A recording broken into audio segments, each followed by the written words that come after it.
What's going on, everybody? Manta Musa here. So I'm just gonna do a reaction. I don't know how long this is gonna take. So I mean, I may not record it all the way. Nah, you know what? I think I'll just edit the rest. But you may not get all of it. But I'm just reacting to the live debate, critical race theory, um, with gothix, Christian Watson, Dr. Caroline. Didn't know she was a doctor. Caroline Borisenko. Borisenko. I hope I'm pronouncing that right. I never pronounce her name right. Versus Aaron Robin with Sam Hoadley Bro. So it's 3-2. So it's not looking really good. But before this begins, here's my stance on CRT. Okay, I don't know what the fuck it is. Okay, I don't. I guess you could say I really don't have a stance on it, but yes, I just don't know what the fuck critical race theory is. I don't know whether, like, I see right wingers and conservatives, those types of people, they don't like it. And, well, I want to get to the root of why. So, yeah. And I see left wingers, well, not the left wingers I listen to, they don't really talk about it that much. But I see left wingers, well, I don't know. They, what's the word? I don't want to say they hold it up because not all of them hold it up, hold critical race theory up. But they don't denounce it. So, because I've been listening to Fox News and all, don't get me wrong, I don't fuck with Fox News. But I've heard all these conservative outlets, conservative commentators, they just hate it. And I'm like, why? They're like you got Tucker Carlson saying it'll destroy Western civilization. You got, what's her name? That bitch that was on the PragerU video. She was she's a part of the Five on Fox. She was like, it'll rob our children of future, and I'm like, how? Like, but yeah, I'm just reacting to this. But so my stance on it is that I don't know. Okay, I don't have a particular stance on it because, frankly, I don't know what it is. I, I've read a ton about it, and I still can't understand what it is. And apparently, somebody asked, they said that it depends on who you ask. And, well, many people also, like me, don't know what the fuck critical race theory is. But, so all I know about it is that conservatives, they say that it makes white people look bad. Like, it just perpetuates white guilt. And, like I said, I don't know about this countless times. So I'm not going to knock it. Even if the left does agree with critical race theory, like I said, I don't agree with everything on the left, just like I don't agree with everything on the right. Some of my beliefs, and very few of my beliefs are conservative. I have more left-leaning beliefs than right-leaning beliefs. But yeah, because if you know my channel I call out the fuckery from all these pro-black people who are just racist against white people, like Tariq Nasheed and Kanisha Tunchu in the fam. All those types of people. Like, you remember when Tariq Nasheed made that video, you know, bullying this not mentally disabled, like this kid, this employee at a Holiday Inn. He wasn't the one bullying, but he made a tweet about it, because he's fucking evil. You know what? Just watch that whole video. But yeah, I call out that type of fuckery. So I, as a black liberal, do not like racism against whites. Okay? Like, we're all the same. Race is indeed a social construct. And I know many on the right, whenever we put construct in front of anything, they just lose any brain cells they had. So they lose all of them. Like, when we say race is a social construct, we're saying that race doesn't exist. All humans are created equal. Like, we all come from Africa, the motherland. The birthplace of civilization. We're all the same. And I agree on that. They're saying that race is something that humans made up. Like, or at least I hope I'm saying. Like, don't quote me on that. But That's how I interpret race as a social construct. I just when I hear race as a social construct, I just think like, yeah, we're all the same. So gosh, where was I? I'm just rambling. Like you see, there's like 4 minutes until this debate starts. Um, yeah, you already know my stance on gothix. I don't agree with everything she has to say, but and like I do agree with like identity politics is bad. Big tech censorship is bad. Uh, what else did she say? No, that's it. I'm sorry. Those are pretty much the only things I agree with her on. Oh, I also agree that the media should talk about white victims of police brutality as much. That I agree on. Um, yeah, pretty much. Um, but yeah, like, so I don't know what critical race theory is.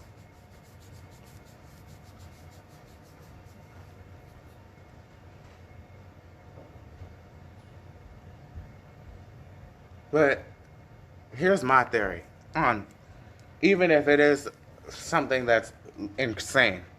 And Robin DiAngelo is a hack, by the way. She is a grifter, a race hustler, and a hack. Fuck her. Um, and this is coming from somebody who's left leaning. But yeah. So my theory is that even if it's being taught, it's ludicrous. I don't think it's being taught at every school. Like Lauren Chen, you know, Mrs. Eugenics. She recently made a video saying critical race theory is everywhere, and I'm like, what? I don't think that's the case. Like, I'm sure a couple public schools teach it, but it's not every single public school that's teaching it. Like, I went to public school like about a few years ago, like 8 years ago. I graduated 8 years ago. We didn't learn that shit. But so even if it is being taught, my theory is that so you know how school is. Kids, we learn something 1 week and then we forget about it like almost a week later. And so my thing is the college kids, the black and white college kids that are learning critical race theory, you know, the college kids of all races learning it, they don't like they don't absorb it. Like they're just like, hey, did you hear all that crazy shit, Mrs. What so and so was saying? Like you, and they're still friends. That's what I'm hoping.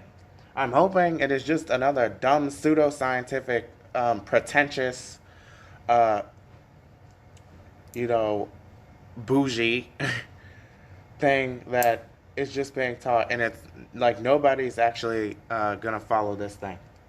Like as long as there are no laws enforcing CRT, then I'm good. Like I don't really give a fuck if it's taught or not. But that's why I'm here. I still need to know what it is. Like that may change. And know that even if I may take up Gothix, Christian Watson, and Dr. Carlin Borisenko's stance on this, I still don't agree with any of these three people. I think Christian Watson, he's a black conservative. Carolyn Borisenko, yeah, you know her. Gothix, you already know my stance on her. Don't agree with everything she has to say, but yeah. Oh shit, it's starting. Waiting for Gothix. Yes, must wait for the queen.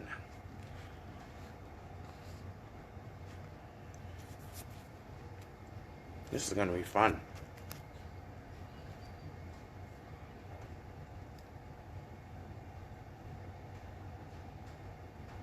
Hold on, let me just adjust my mic real quick. I wish I could do this live. Keep trying, but there are problems.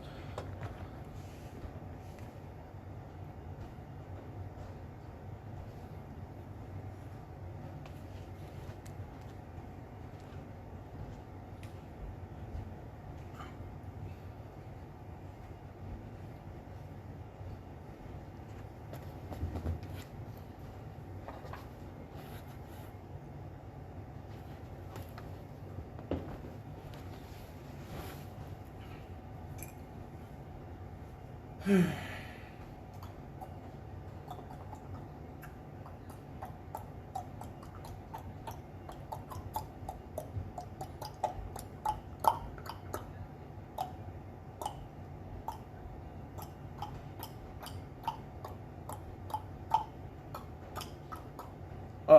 y'all heard that new Tom McDonald thing? What was it called? Snowflakes. Absolutely atrocious. Just absolutely. So many strawmans. But did gothix make a respond video to that? Like, I tunnel into her channel every now and then, but I'm not subscribed to her. Damn, maybe I should subscribe to her so I don't miss anything. But yeah, I'm surprised she didn't make a response video to that. You know, Blair White's in that video. First of all, in one of the lyrics, he pretty much said that he was talking about trans in sports, which, you know what, I'll make a video on that one day, that there's a nuance to that. But yeah, he basically called a bunch of trans women men, and I'm just like, so you have Blair White. So Blair White's in a video where she was basically called a dude. And you know what? Listen, Blair White. 5 years ago, I made a film about the history of money, banking, and Bitcoin. And of all the predictions... Fantastic day. Welcome to a debate, a very random debate, actually, inspired by Twitter interactions. So we are here with some very lovely guests, and we're going to get to the bottom of critical race theory. So I hope you are in for a wild ride. For today, we have Michael Moreno, who is going to be moderating this. And yeah, that's about it. I'm going to hand this over to the professional. Go right ahead. Aren't you in the debate? Well, I'm assuming that's me. That's you. You're the professional. Okay. Well, cool. Yeah, I believe the format was 4 minutes, correct? On the opening speeches? And then we would... Two minutes. 2 minutes each. Got you. Okay. Well, yeah. I suppose... What's the affirmative side? Like the go in first, rather? Who should we start with? I guess we can go with... or I Christian, think... you want to... Yeah, I was going to say that the team with more go first. Sure. Make it easier. Go ahead and do that. Sure. And I can't promise to take about 2 minutes, but I'll try. So, I'm Christian, guys. I'm a spokesperson for Color Us United, an organization that is fighting for a race-blind society. I am also the host of the Pensive Politics podcast, which lives loudly and proudly on my YouTube channel, which is titled Christian Watson, or you can get there by typing in Pensive Politics or Christian Watson into YouTube or into Google. And I am taking a part of this debate today because I have personally seen what I believe, or what reason has shown me to be critical race theory manifest both in academic settings, public policy settings, and social settings.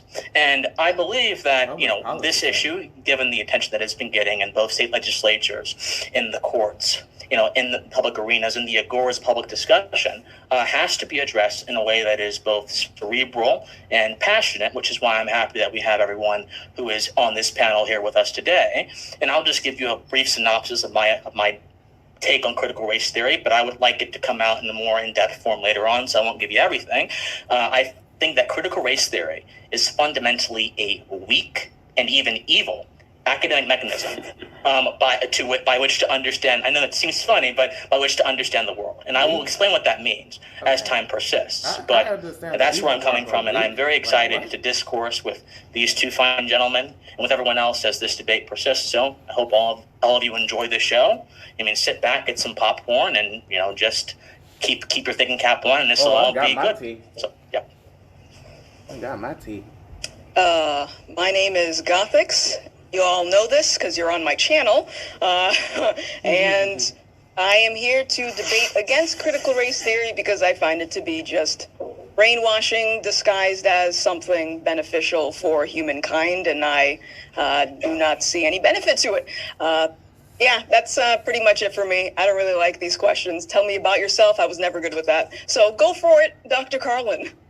All right, my name is Carlin Borisenko. I am squarely against critical race theory. I am not remotely interested in how critical race theory manifests in an academic context. I really could care less. Everything that Sam and Aaron are going to bring to this conversation, I really don't care, because what I care about is how this stuff manifests in the real world. There is a strong difference between someone who can read an article in an academic journal and someone who actually knows how to deal with people in real life, in the real world. I have watched thousands of hours of this training, either training that's been done in organizations or in classroom instruction. I basically spend my days reviewing curriculum for this stuff now. I know exactly how it's manifesting in the real world, and everything that Sam and Aaron are going to talk about, I'm sure it's fine. I'm sure it comes from very nicely worded, peer-reviewed papers where they use 18 words to say something when 3 words would do just fine, but none of that is going to have application in a real-world setting. So that is the perspective that I am bringing to this debate. I have, let's see, other experience with critical race theory. I basically spend my days taking down critical race theorists. I was the one that broke the Coke Be Less White story. I'm the one who took down Kate Slater, the anti-racist trainer that was all over the news internationally. I have done many other things to make life difficult for critical race theorists. And, if this debate goes nowhere, I'm going to kind of sit back and let my colleagues of color really take the handle, because I really think that we should be decentering whiteness in this debate. We're debating against 2 privileged white men in this debate, and I really think that we should be centering the Black voices that are here today. So I've got my knitting man. I'm going to sit back and knit, and if I have something to interject, I'm happy to. I'm clutching my pearls right now. All right. Okay. Well, I guess we can move to the other side. We can start off with Sam. Sure. So I'm Sam Hoadley-Brill. I just finished my 2nd year in a PhD program at the City University of New York Graduate Center. I'm a philosophy student there. I study moral, social, and political philosophy, and recently I've been getting more involved in questions having to do with race, racism, racial justice, and injustice. And that's mostly through my working with the philosopher Charles Mills, who's my professor. He's how I actually got interested in critical race theory, reading his work, which was largely responsible for introducing critical race theory into the discipline of philosophy, having been born in legal scholarship. Not a lot. So, I mean, just based on the pattern here, I don't think I want to get all the way into my definition of critical race theory just yet. But I think that it's worth, there are at least 2 things worth noting about critical race theory. First, and this is, you can see it in all of the pioneering scholars of critical race theory if you read the law journals, is that critical race theory is not a theory in the sense that, the theory of evolution is a theory, or that, utilitarianism is a moral theory. It's more of an academic movement of scholars who have similar goals. Mainly, they believe that racism still exists and is still a systemic problem in the United States, and that the advances of the civil rights movement, though they have been very important, have not been sufficient to eradicate racial injustice. And so the fact that, now that the law is race neutral doesn't mean that legal institutions and laws themselves can't be racist. That's the sort of central contention of the legal scholars, and then critical race theory eventually, evolves and is taken up in disciplines like sociology, education, and philosophy. That's time. And cool. Great. Okay, Aaron? Great. Yeah, thanks so much. And I want to thank Carlin for centering identity there right at the beginning. I want to add in, I am personally half Jewish, though she's totally right that I do pass as white. And that's certainly a fun conversation to have if anybody wants to. But I'll dive right in here. I'm a progressive liberal, and my education background is analytic philosophy, especially ethics and meta-ethics. You better make me proud out there. For about the past 10 years or so, and I'm currently working on a PhD in education with a focus in moral education. I've read a fair bit of critical race theory, especially as it applies to education as part of my coursework, and I've used some critical race theory concepts in my own writing. While CRT is not my primary philosophical approach, I do believe it makes valuable conceptual contributions. Of course, like any system of thought, CRT can and should be scrutinized, but it's important to distinguish between what I think are legitimate criticisms and a kind of moral panic that centers around conspiracy theories. So, for example, CRT is not a communist plot or CCP plot to destroy or collapse Western civilization. Unfortunately, the rhetoric around CRT, particularly CRT as applied in schools, seems to be the latest in a long line of conservative moral panics akin to the gay agenda moral panic, the Southern strategy, the Red Scare. The current discourse, I think, around CRT and wokeness broadly has all the markings of the conservative conspiracism that goes back to predating the Civil War and is related to the conservative panic that arose in response to the French Revolution. I'm happy to provide ample receipts on all of these claims and explain how they're different from a conspiracy theory, what the Southern strategy is, etc. I believe that many of the critics of critical race theory are well-meaning individuals who feel legitimately aggrieved and likely aren't aware of this history. And I worry that that makes them susceptible to sliding into the sort of conspiracy-filled extremism you see with folks like Chris Rufo and James Lindsay. So I'm aware that some folks here are sympathetic to those individuals and their approaches. I believe, though, that it is possible to criticize critical race theory without abandoning liberalism or catering to dangerous conspiracism, and that we have a moral obligation to de-escalate the culture war rhetoric to avoid slipping into stochastic terrorism. So thanks so much. That's what I'm here for. Do not underestimate gothix. We'll go into an informal discussion period now. So kind of just free flow.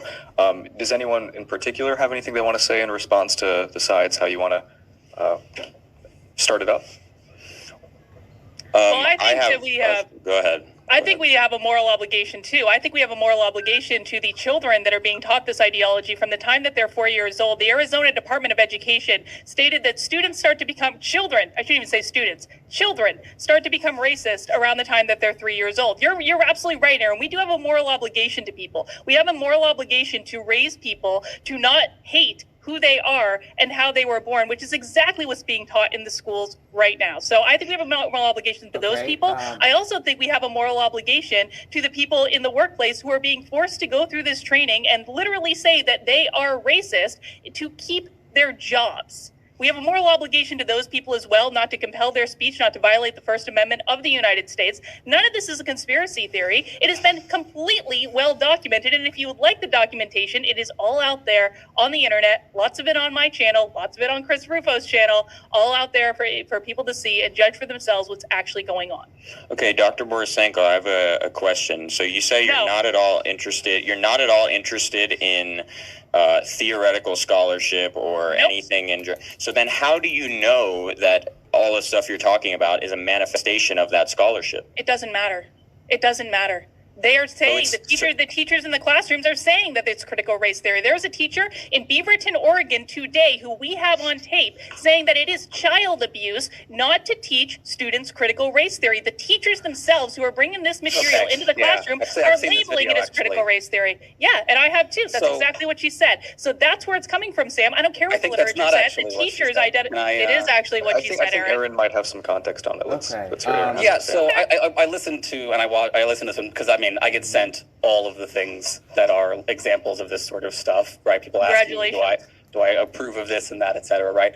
And in this particular case, what she was saying was that you should be teaching based on the principles of critical race theory, not necessarily, especially not indoctrinating, but not even necessarily explicitly teaching your children, your students, the particular principles of critical race theory. So people, obviously we can't, people can go and look at the quote. I think this is, to me, sort of indicative of the kind of moral scare, moral panic concern that I'm worried about with these kinds of stories, this kind of think of the children approach that presents a claim, but then when it's debunked, they've already moved on to the next claim. And I've noticed that this is a problem in several of y'all's videos. I can point to other examples if that would be helpful. I have to get this in. I promise I'm going to shut up after this. There is a distinct difference between saying you're teaching based on the principles of critical race theory and teaching critical race theory itself. Yes, there's a complete difference between those two things. Teaching on the principles of critical race theory, completely different I just than think it's teaching critical race theory precise itself. one Christian, go ahead. Aaron, I think you should really let the black man speak. Thank you. I agree. All right. So, Aaron, you said something very interesting. You said that she said that she contended that she was teaching upon the principles of critical race theory. I think this is really a distinction without a difference. Let me explain my thought process to you. If I have a belief system, and my belief system has particular tenets, and those tenets have subcategories, and those tenets have subcategories, and they may have particular things that I have to reference or use if I want to manifest my belief system in a particular context. Those tenets have to come from somewhere. And the principal foundation of every ideology is where an ideology, logically, it's where an ideology's principles flow from. This is why Aristotle talked a lot about first philosophy.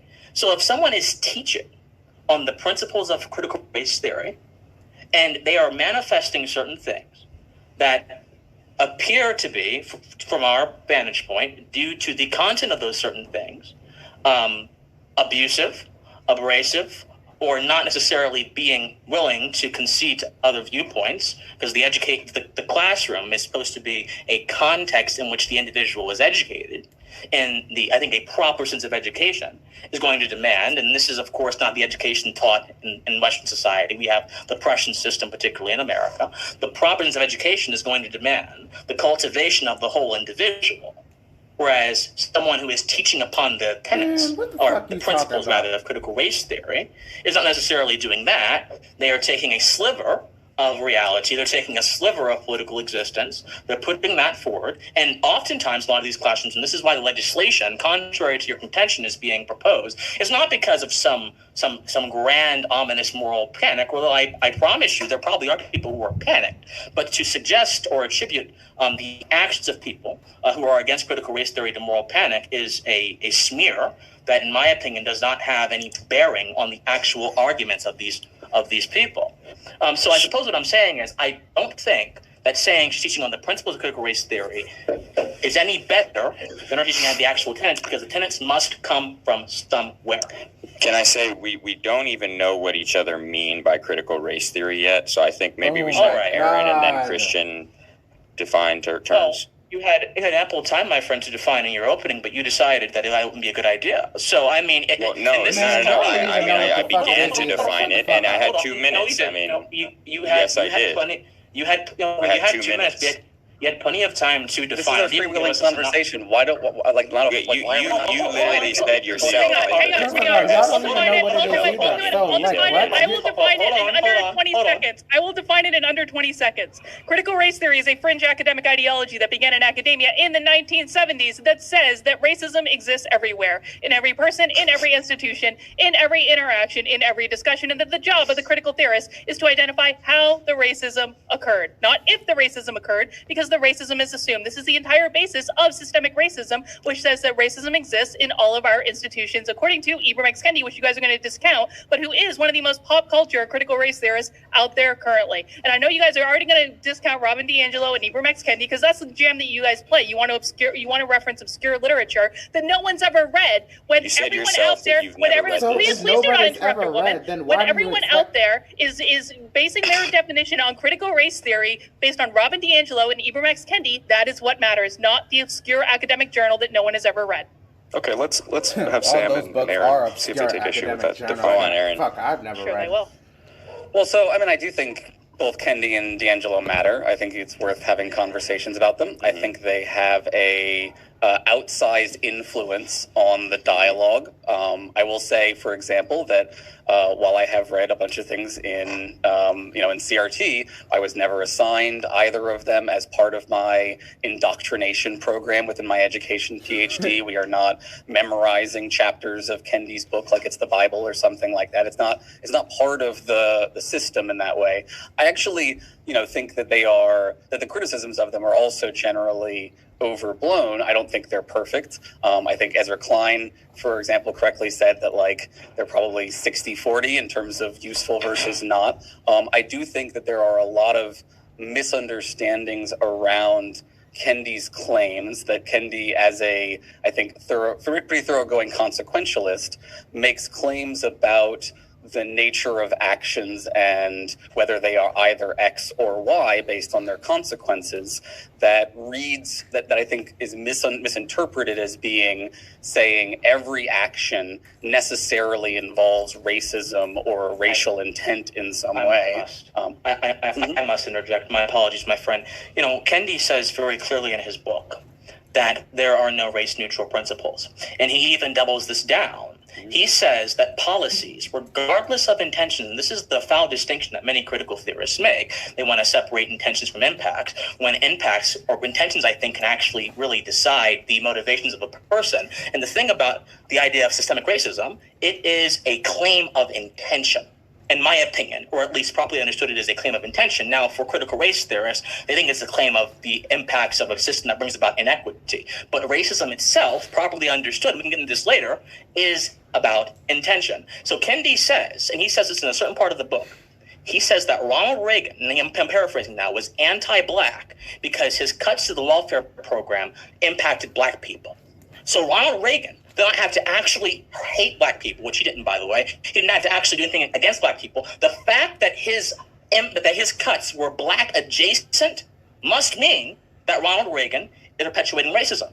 Why? And why particularly is this an instance of racism for Kendi? Because it furthers economic, in that instance, inequity between blacks and whites.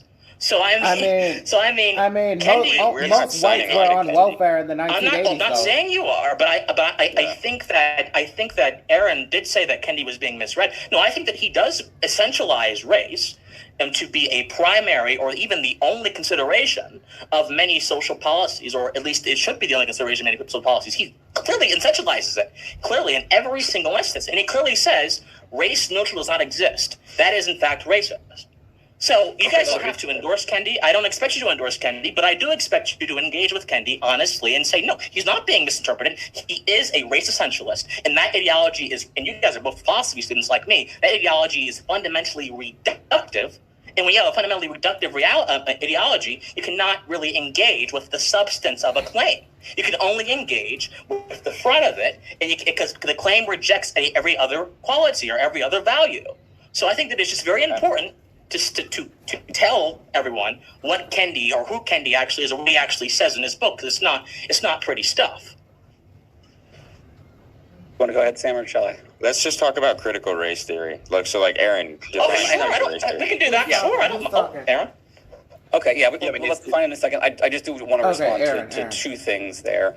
One is your claim that race is necessarily about intention. Now, to me, race is what we call an essentially racism is what we call an essentially contestable concept, right? It's a concept for which there is no one true definition, right? Nobody gets to say this is the ultimate definition of. So here's my thing, right?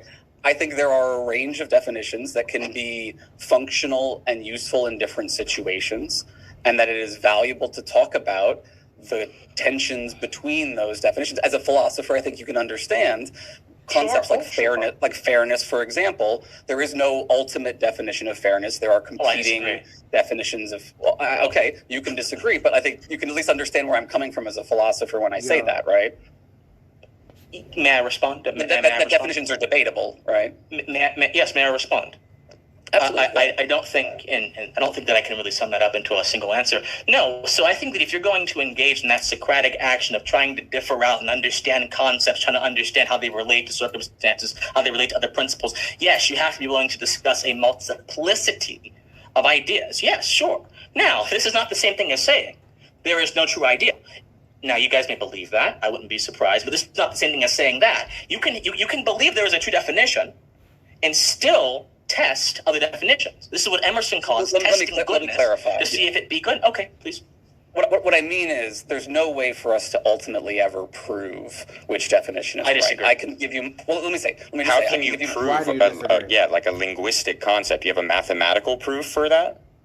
a linguist such as what, race? So here's what we can do. One true definition. I can give one definition of race, and that by that definition, certain concepts will be made clearer, certain problems will be made clearer, other ones maybe less so, right? You can give another definition that helps in different kinds of ways, and we can look at the sort of cost-benefit analysis, the pragmatic trade-offs between those kinds of definitions. Now, that was the response to your saying that there really is only one true definition of racism. And I want to be clear, I'm an objectivist. I believe there are objective moral truths that exist in the world. You like Ayn Rand? That we can gain knowledge of them. No. You just believe in objective truth. Okay. Yeah, I believe in objective moral truths. I believe in other objective truths. I as well. Right. Ayn Rand screwed up that word for everyone. I apologize. Right. So the other point you made about Kendi, right? Again, I think there's still just a fundamental confusion here that, as an ethicist, I think, what he's saying is, when you look at a policy, right, when you look at the consequences of that policy, right, it is a binary truth that those consequences either improve situations for people of color or they, don't improve them, right? Those are the two kinds of options, essentially, right? And he's not saying, right, every one of them is necessarily driven by race or something like that. This is similar in part to sort of when you're doing an ethical calculus and you say, every action likely either causes harm or doesn't cause harm, broadly speaking, right? All actions have an element to them that is moral in nature, and we can ask questions of every action like, does it cause harm or not? And he's simply doing that with regard to the subsection of harm, talking about race. Well, do you believe in equality of outcomes or equality of opportunity? Hold on, Carlin. I must respond.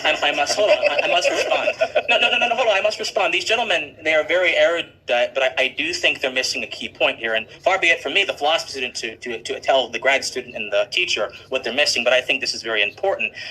You may be correct that the fundamental underlying ethical calculus of Kendi is that sort of dichotomous, what harm does this bring, what harm does this not bring? Now, the difference is when you have those two ideas out in reality, away from the context of race, away from any particular context, then I think that you have a little bit of a broader understanding of them. For Kendi, he appends the idea of race onto those concepts, onto the concept of harm and not harm. He essentializes it by saying, yes, there's nothing that is neutral. There's nothing that is race neutral. There's nothing that is neutral. It's all either harm or not harm. How is that essentializing? What do you mean by essentializing? He's making race the dominant factor. He's essentializing it. That's not what essentializing is. That's centralizing. That's different. Those are different. He makes it central. Yeah. Well, no, he's not making it central. Race is the primary value judgment that he's making. Not even primary. It's the sole value judgment that he's making. This is really important, though, because the word essentializing is... The word essentializing, yeah. Well, so, yeah, nobody wants to be labeled a race essentialist except for like race realist or something like that, right? So it is really important that we get very clear what we mean by the word essentialize, right? I understand essentialization to be saying these individuals have a fundamentally innate and unchangeable property. Now, some individuals within the world of anti-racism do make claims, and this is actually, I think, a legitimate criticism. I'm not going to dodge this criticism. Some folks do make noises that I think do sound like essentialism, and I think that's bad, and I think we should criticize it when they do. But we want to be really careful and say not all of them, and I think not even the majority are doing that. And in fact, when you look at the history of critical race theory or the concept and its application, I think its driving goal is to push back against race essentialism, and so like that is what is central to its work. In the form. I want to interject. Vanessa, one second. I'm sorry. I got to do this, man. In the form of essentialization against black folks or marginalized folks. Now they tie their sort of anti-essentialization to power structures and power groups. And this is Kendi even says that scientific racism, and you seem confused, Sam. Hold on. The critical race theorists simply invert the principle of essentializing race, and they essentialize it in different ways. They essentialize it as it relates to white individuals, which is why they put so much emphasis on white supremacy, on how white folks, there are a lot of critical race theories that white folks can never not be racist because they benefit from privilege. So there is a kind of essentialism there, in my opinion. Now, we may be using different definitions of essentialism, but let me finish. Let me be using different I'm letting you definitions. finish. You can essentialize a concept. You're like letting me finish take when he a broad concept and narrow it down to a single thing and say this is what we must look at. So, for example, Kendi does this by saying that the welfare cuts against black individuals, or the welfare cuts under the Reagan administration, the austerity cuts, inherently are racist because they impacted black individuals negatively and they furthered inequity. By saying that, he omits any other explanation that could possibly satisfy or explain why Reagan cut those taxes. He omits the fact that Reagan was a Goldwater Republican, that Reagan his ears were soothed by William F. Buckley, and he believed in a laissez-faire system. He didn't always live up to it, of course, but as human beings, we are imperfect entities. Concepts and values, they are spiritual things that we manifest into this world. He completely ignores every other conceptual answer except, oh, look at this, input, output. Cuts here, and inequity here, or alleged inequity here, bad. That is a simplified view of the world, and that absolutely is a conceptual system. Yeah, but that's a different critique from race essentialism. Like, I agree with that critique. He's essentializing a concept. Yeah, but not racial essentialism. He's providing a shitty definition of racism, but he's not engaging in race essentialism. That's all. But go ahead, gothix. Okay, sorry. Go on. No, you're playing with words. No, we're not. No, I'm not. I'm giving you a very concrete example from his book. I forgot what chapter it's in, but I can explain you next later. Can I talk in my own damn house, please? My apologies. Okay. All right. So thank you so much. I have some questions here. I wanted to circle back really quickly.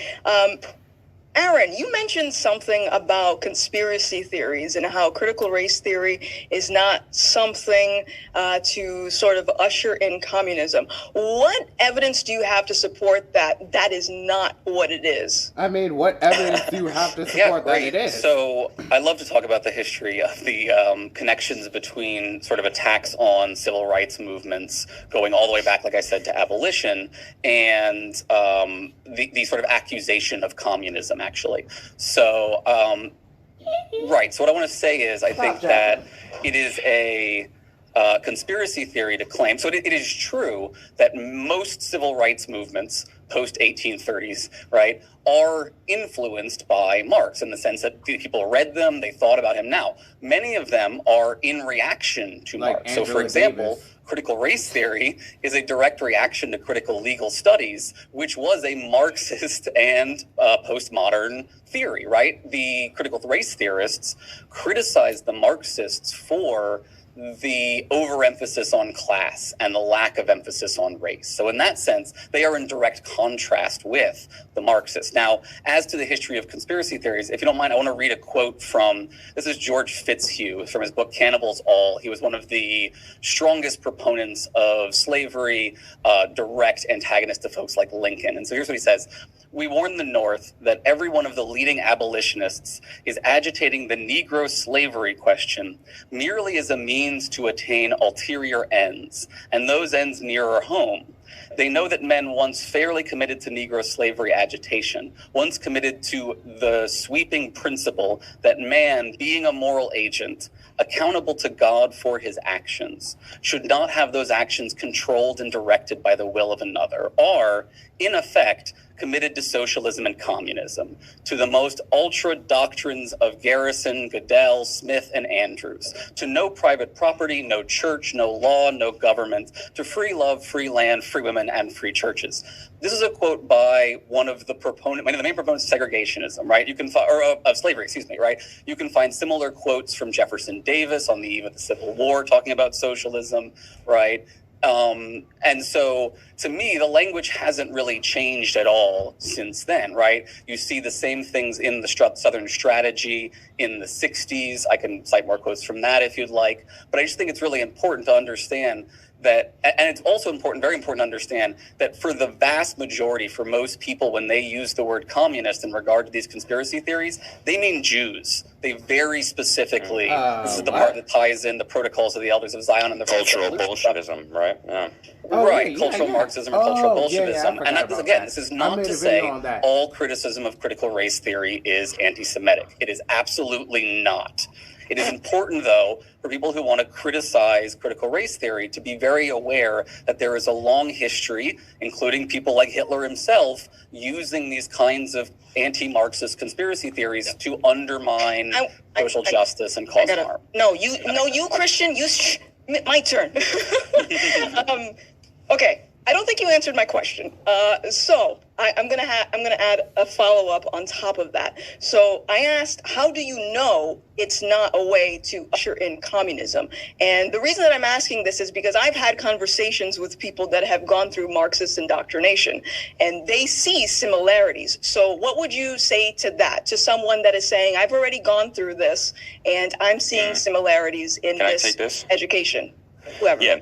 So when it comes to the burden of proof in an argument, usually the person who's making the positive claim is the person who needs to demonstrate evidence for that claim, right? If I claim that God exists, right, I can't just argue against you, well, what evidence do you have that God doesn't exist, right? That would be sort of intellectually dishonest. So when you say, what evidence do you have that it's not a communist, Trojan horse, I feel the same way as if somebody was asking me what evidence do you have that God doesn't exist. So I want to ask you for what your evidence is. Or I mean, you sort of just suggested, right, is that you have interviews with people and they claim that they see similarities. So I guess then I would want to know what their argument is. If I can just piggyback on that, hold on. If I can just piggyback on that before you run and respond, gothix. This is very similar to me asking, well, look, Hoover was very convinced that MLK was a communist sympathizer and was part of a communist plot to bring down America. What evidence do you have that proves for sure that MLK was not, in fact, a tool of communism or socialism or something like that, right? You could present some things, I can present some things back, right? We could have an argument about it, but I do think it's important to understand for people engaged in the Red Scare, right? This was a conspiracy, a widespread conspiracy theory for which there was very little evidence and which caused a great deal of harm. Okay, I have a really simple question. Do you believe in equality of outcomes or equality of opportunity?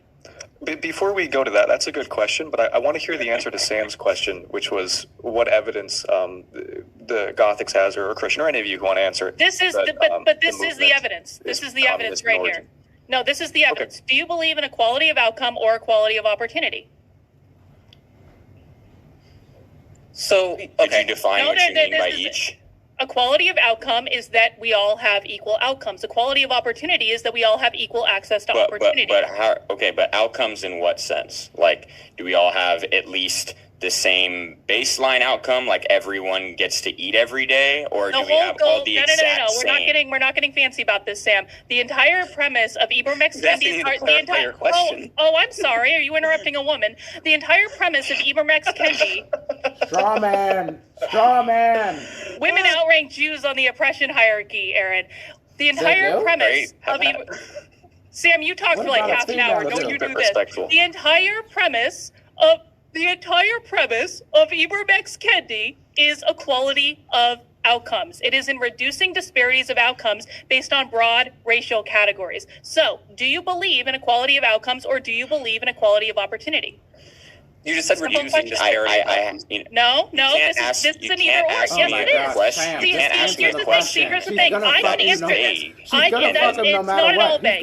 Do you believe in equality? It is not. See, I can answer this. Here's how this goes. It's a very complicated ethical question. No, it is not a complicated. This is the difference. And this right here is the difference. And this right here, I don't read any of the scholarship. I, in fact, hang on. In fact, I started off saying I don't read any of the scholarship, but this is a very easy question to answer. Here, I'm going to answer it, Sam. I believe in equality of opportunity. I believe the American dream is about giving every person equal access to opportunities, regardless of their race, regardless of their gender, regardless of their sexual orientation, regardless of their gender identity, regardless of anything else. And I believe the mission that we should be working on is reducing as much disparity as possible when it comes to equality of opportunity. What critical race theory, no, I'm not done yet. What critical race theory preaches is equality of outcome. That is exactly how they're measuring success of critical race theory. So which do you believe? Do you believe in equality of outcome, or do you believe in equality of opportunity? Because you can't believe in both. Choose one. You can't do both. So Sam, if you want to clarify, or Aaron, if you want, no answer, without having to answer yes or no, if you want to clarify some nuance you think might be there in that question, you can go right ahead. Yeah, I'm curious, Carlin, do you believe in the social safety net? That is irrelevant to whether you believe in the social safety net.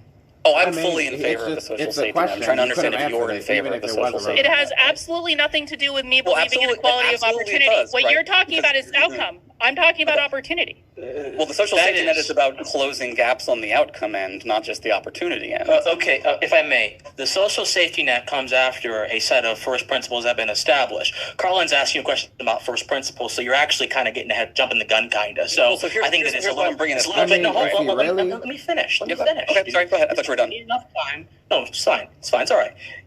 Carlin's asking about first principles, so you have to kind of imagine a reality in which that does not exist for a moment and address on the basis of first principles if you have that conviction in your heart. If she does or not, that really makes no tangible difference to your contention. Now, to the course of the conversation, it does. Oh, sure. But to her question to you, it makes no difference. So just want to clarify that.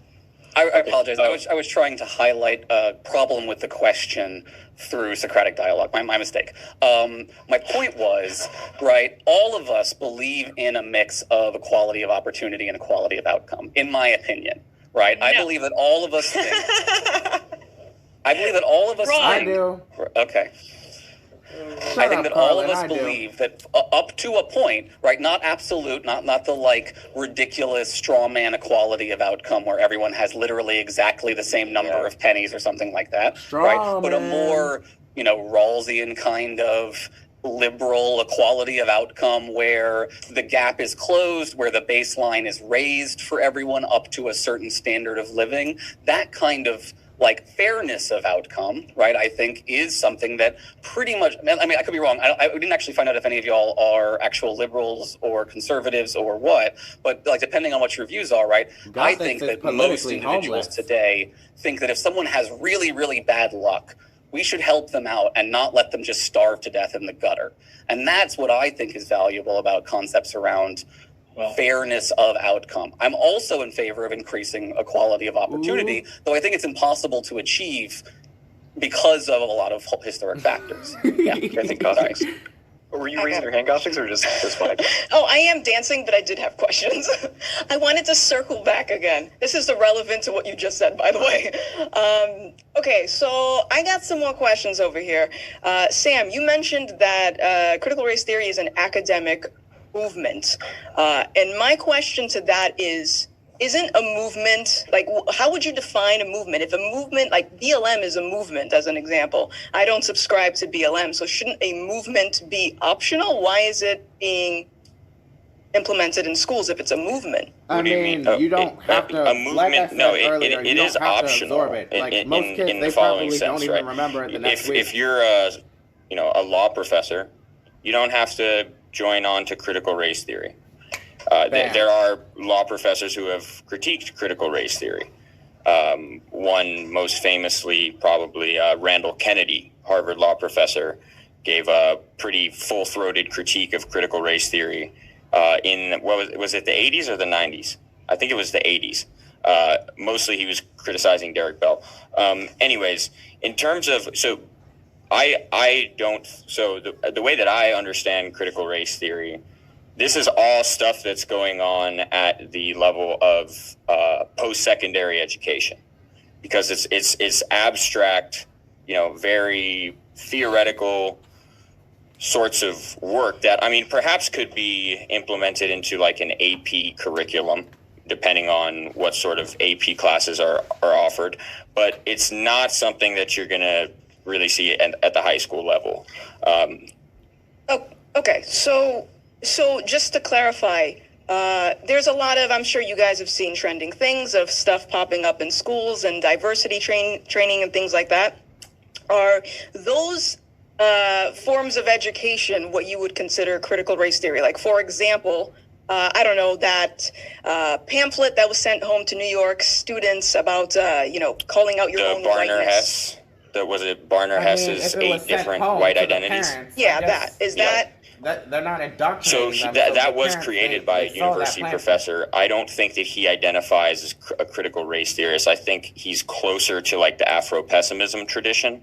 And so that is a sort of thing that is easier to market and to add into, say, like a diversity training or a seminar than the sort of stuff you find in critical race theory, which is more focused on institutional analysis and, specific, when it comes to law, you're looking at specific court cases and all this stuff that really probably wouldn't be relevant to a diversity seminar.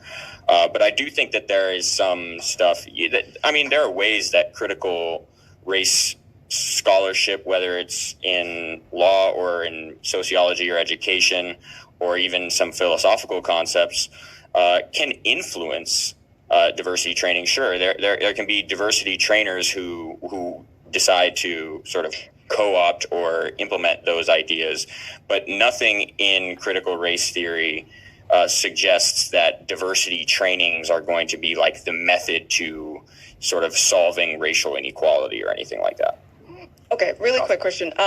So do you have an example of critical race theory being implemented right now if the thing from New York, for example, doesn't classify that? Like, what can I go off of to say this is critical race theory?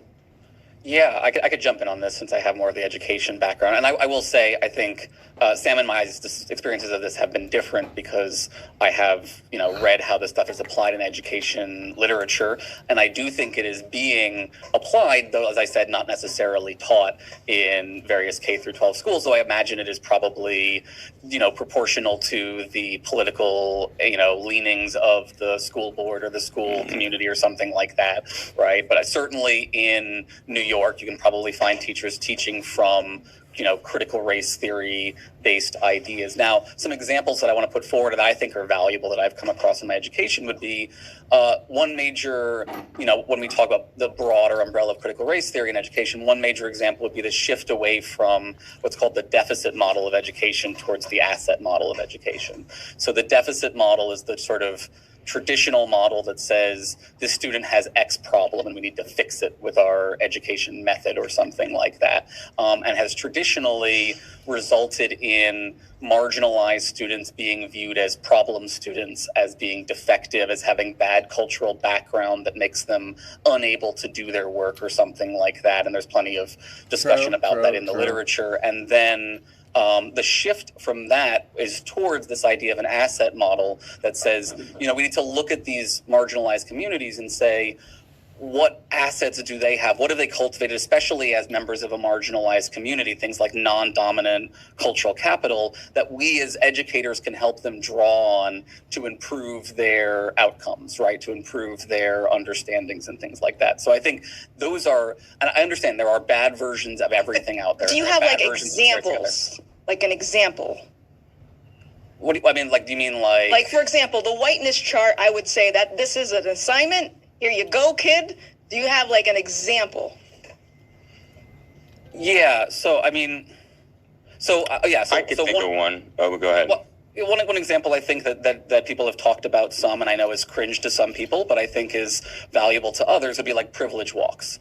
Right, where you have your students line up and you go through a list of what we would call different kinds of privileges, or I would call them kinds of moral luck, right? And students take steps forward as they identify with a particular kind of privilege, and this gives them a sense of sort of relative privilege. And I think that this can be sort of a valuable just lecturing from the front of the classroom approach to conveying these issues of different of inequalities of opportunity, right? To use Carlin's favorite term here.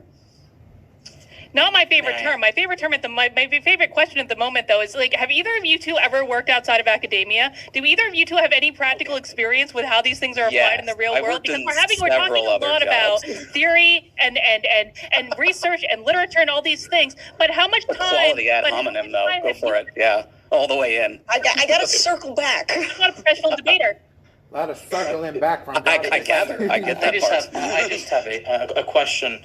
Now, I will admit my ignorance. I've not studied the depths of educational theory as Aaron has. So I'm engaging. I'm entering this I'm not an space expert. Engaging. I just that's okay. We You don't have know. to Carl, you don't have to preface it with you're not an expert, dude.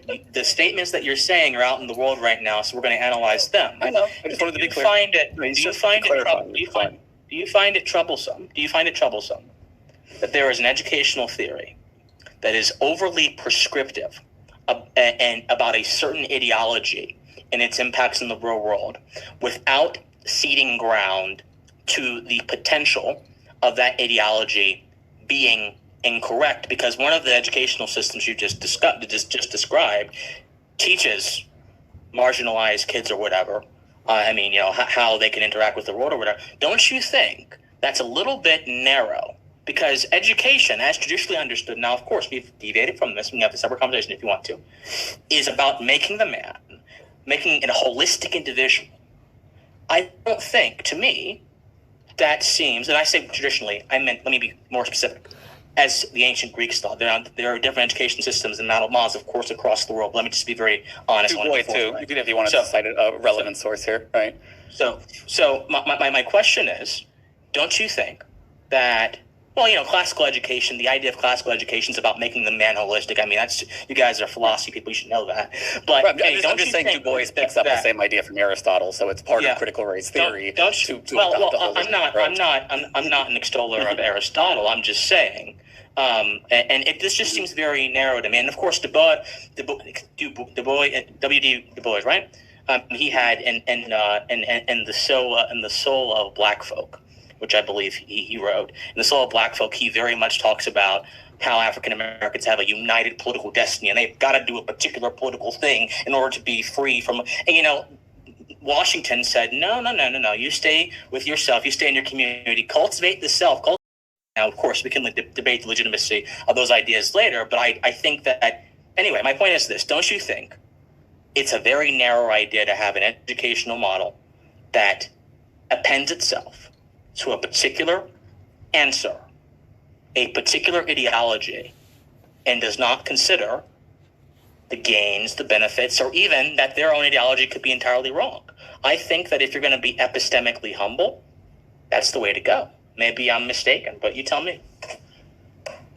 I actually agree with you here, and I think it is a legitimate concern to raise against some of the practitioners of critical race theory as applied in the world, that they are overconfident, that they overextend their theories, that they go, they take things too far. It's an unfortunate fact of all ideologies that they can be overextended that way. It is a worse problem for ideologies that have moral claims, and as a moralizing theory, right, critical race theory is at risk, and I've written about this before, at risk of slipping into religious-like behavior, though I do not believe it to actually be a religion. So I am sympathetic to your concern, and I will even go so far as to draw the curtain back and say I have experienced a little bit of people being like that in my education department, where they were a little defensive about these kinds of theories. Wait, I have a question. I have a question related directly. Last question. Hang on, Christian, I have to ask this question, and this is a serious question.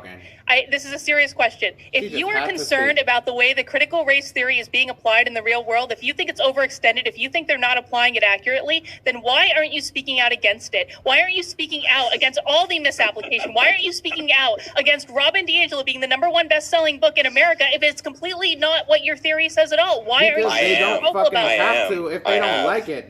So you can join me, Sam. Let's hear their answer to the question, Carol. Right. The second half of my comment was going to be, I also, on the other hand, think that overall that is not that, like, while there is a reasonable concern there, that the reality is educators are not exclusively teaching based on critical race theory. It is not the single ideology that they are all being indoctrinated into. There are sort of a range of theories that compete with critical race theory that are also applied in educational settings. I think that's just a basic reality. And so I do think there is a more well-rounded approach than the emphasis on critical race theory suggests. That's all I want to say about that. Hi, I have a question.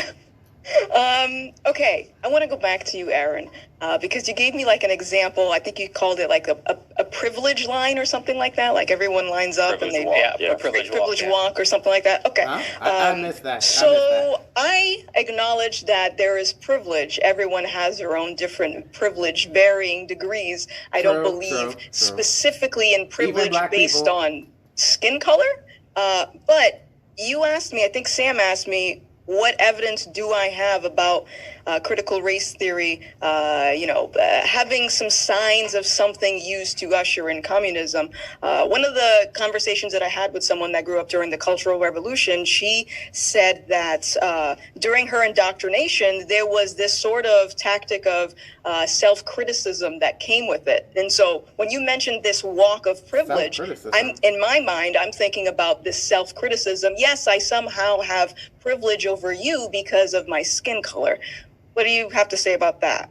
I mean, doesn't everything self-criticize? Sure, at times? yeah. I mean, look, I think self-criticism is an important part of a good life. Yeah, and I think everyone can agree there. Excessive self-criticism, right? The kind of struggle sessions that you see in Maoist China, not good, right? Not something we want. But the point of, in my opinion, obviously some people don't do this well, and they do focus on individuals rather than systems, and they do focus on guilting people in a way that I think is inappropriate as someone who believes very deeply in the problem of moral luck, right? My feeling is we can talk to ourselves and each other and other people about privilege and understand that that's not a judgment against that person. It's not making you a bad person to say that you were lucky enough to be born with certain advantages, just like it's not making you a better or worse person to say you were born with certain disadvantages, right? The reality is people face lots of different kinds of challenges. And what I think is these kinds of approaches should engender what Christian was talking about in terms of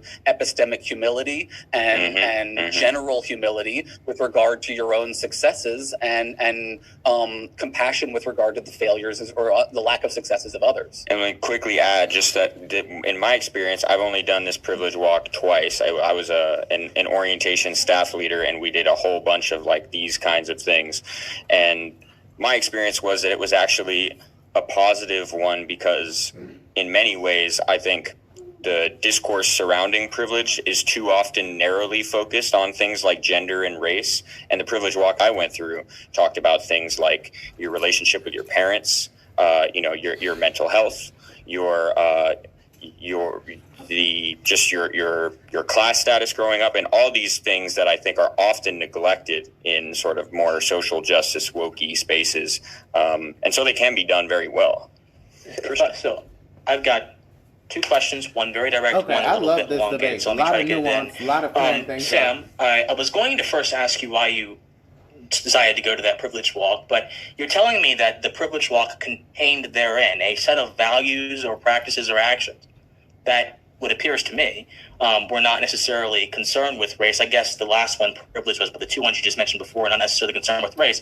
Would it not be less polarizing, more productive, and more epistemically beneficial in terms of producing knowledge? Because I know for the critical race theorists, knowledge production is very important, although for them, it's important for a survival strategy. For me, it's important not for a particular class or power-based survival strategy. It's important to the cultivation of life, to the sort of opening the door, as Aaron said, didn't say this exactly, to self-criticism, introspection, engaging with the self in relation to the world. Wouldn't it be more epistemically powerful for you not to phrase it as a privilege walk, but as simply a walk that deals with the various concepts and principles that underlie the human condition? I think privilege is a social distinction in particular. Because if the goal is a universal appeal to get these ideas into the minds of people, into the minds of intellectual people, or people in general, actually, then the goal should be to be as open-ended as possible. Now, I'm not saying dilute your message, but I am saying maybe if a certain message through no fault of its own, through fault of its own, appears to be very polarizing, you're not engaging in an epistemically open action. That's my first question. You can answer one more. Yeah. Let me just. My answer is quick. Sure. So I mean, okay. The answer is yeah, totally. And I actually don't think that it was framed to us as a privilege walk. I just could understand from when Aaron used the term that that's what he meant. I don't think it was actually sort of pitched to us that way. I think the principle of variations is very powerful here too, because I don't believe that anyone's experience, and this is actually, I don't think that intersectional people believe this either.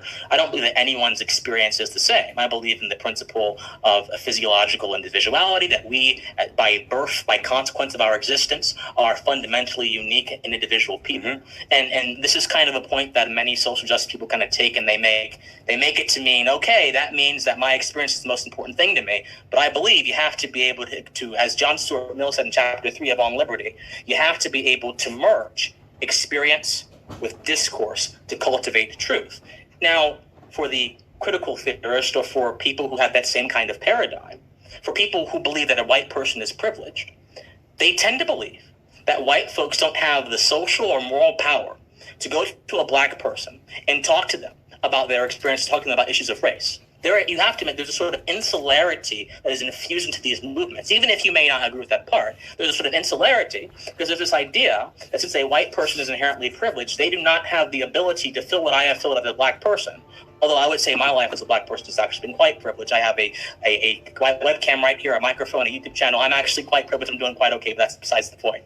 So my point is this. How can I merge experience with discourse to escape falsehood, to do as Mill said, to exchange error for truth, if my experience as a privileged person, because of my skin color or whatever, my class or whatever, is being held against me in that epistemic space? It seems paradoxical to me, but perhaps you two have an answer.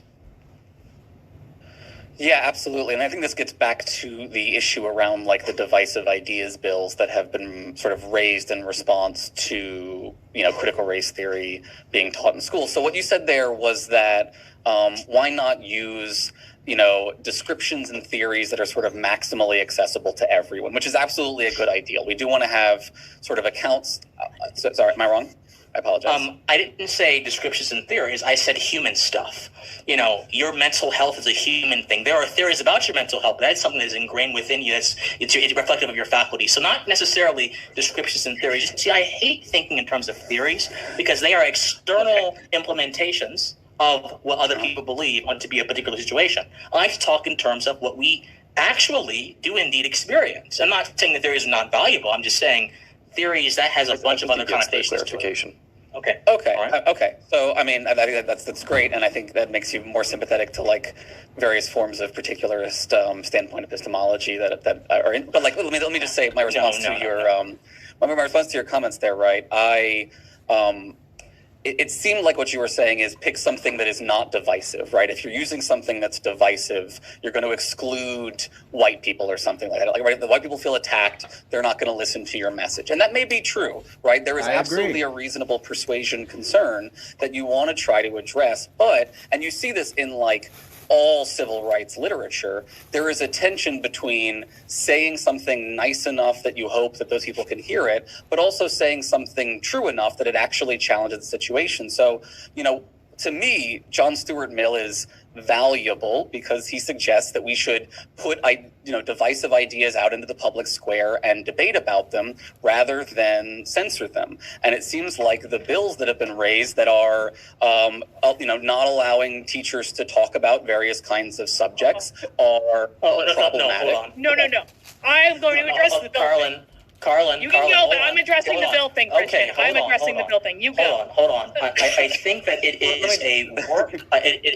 Sorry, Aaron. If you want to finish, I'd like to respond to what you just. I just wanted to wrap up and say, right, another person who believes something similar, right? I think, my favorite MLK text is Letter from a Birmingham Jail, where he lays out the method of bringing about social change. And part of that method is creating conflict, creating tension that raises awareness, that forces people to the table. And so I do think at some point in the discourse, you're going to have to bring divisive ideas in and have controversial conversations.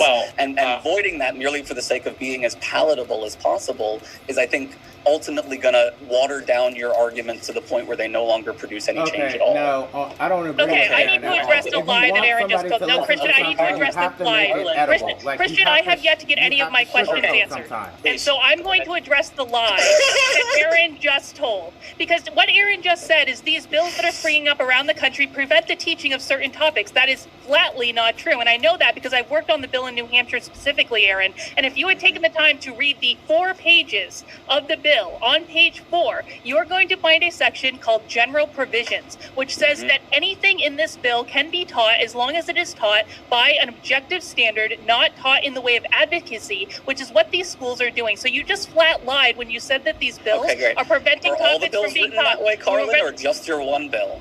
Is that every Almost, bill? yes, that's been put forward, or just every single one of the bills has been written in a way where there is a provision like that within the bill. Can I That's just false. keep it on for a second? It is not false. I want to cut it for a second. So Liars. I understand the passion in this debate. I'm also very passionate about this topic, but I think Sam and Aaron have been pretty respectful and polite. I think it'd be nice to have more direct, less interrupting, just more respectful dialogue from both sides. And so, I guess to kind of circle back, there's kind of 2 recurring questions in this debate that haven't really been answered. The first is, what counts as critical race theory, and kind of the distinction between the theoretical academic side and then the real world application. Like it seems kind of like Sam and Aaron don't really consider the whole 8 types of whiteness, science is whiteness, gender unicorn, stuff like that to count as critical race theory. Like the types of stuff that you see on Twitter all the time, that people like James Lindsay point out, where to me, I consider that to be in the same conceptual schema as I do critical race theory. Like Afro-pessimism to me counts as CRT. So maybe you can elucidate on why those things don't count as CRT. And then the second question that was abandoned miles ago was providing evidence for the claim that there is communist origins of this theory, and that the nature of critical race theory is still Marxist, the conspiracy theory type claim. So I'd like to see both of those answered because they were kind of abandoned, and they're like the focal points of this debate. I wanna answer that last question, but first I wanted to go back to. I don't care about. I really don't care about what the intentions of critical race theory is. I care more about how it's currently being implemented. So as far as real world experiences, you mentioned, for example, this privilege walk. What else can I actually say? Okay, this is an example of something that we would teach a child in regards to critical race theory. Yeah, I'll give one. So here's an example that Kimberly Crenshaw herself gives because it's an example that was crucial to one of her early papers, and it's how she illustrates the concept of intersectionality. And I think that the way that intersectionality is often portrayed in popular culture is an absolute bastardization of the concept. And Kimberly Crenshaw herself has said this before. She says, I never intended intersectionality to be like a sort of grand, sweeping sort of theory of everything where, the way that Ben Shapiro interprets it as if it's just a sort of oppression Olympics and you can rank who's the most oppressed based on how many intersections you have or whatever. It's absolutely just has nothing to do with critical race theory. Some words, some jargon gets Tumblrized and then it's sort of doomed since then. But so her original example is a lawsuit, an employment discrimination lawsuit, if I remember correctly, where there was a company that so it was a black woman who was applying to work at this company or firm where on the floor, and when you walk in, they have all white women working, and then they have black men working, but in the back room or something. And the way that the judge analyzed the case was, well, there are black people there who work there, so you can't claim that it's anti-black discrimination. And there are women who work there, so you can't claim that it's sexist discrimination. So there's no evidence that this woman is being discriminated against.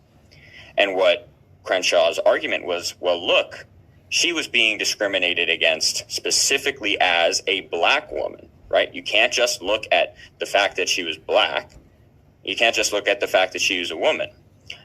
And so that's that's the insight of intersectionality, is that one can be discriminated against on an intersectional basis rather than just one axis. Yeah. How does she know that she was discriminated because she's a black woman specifically?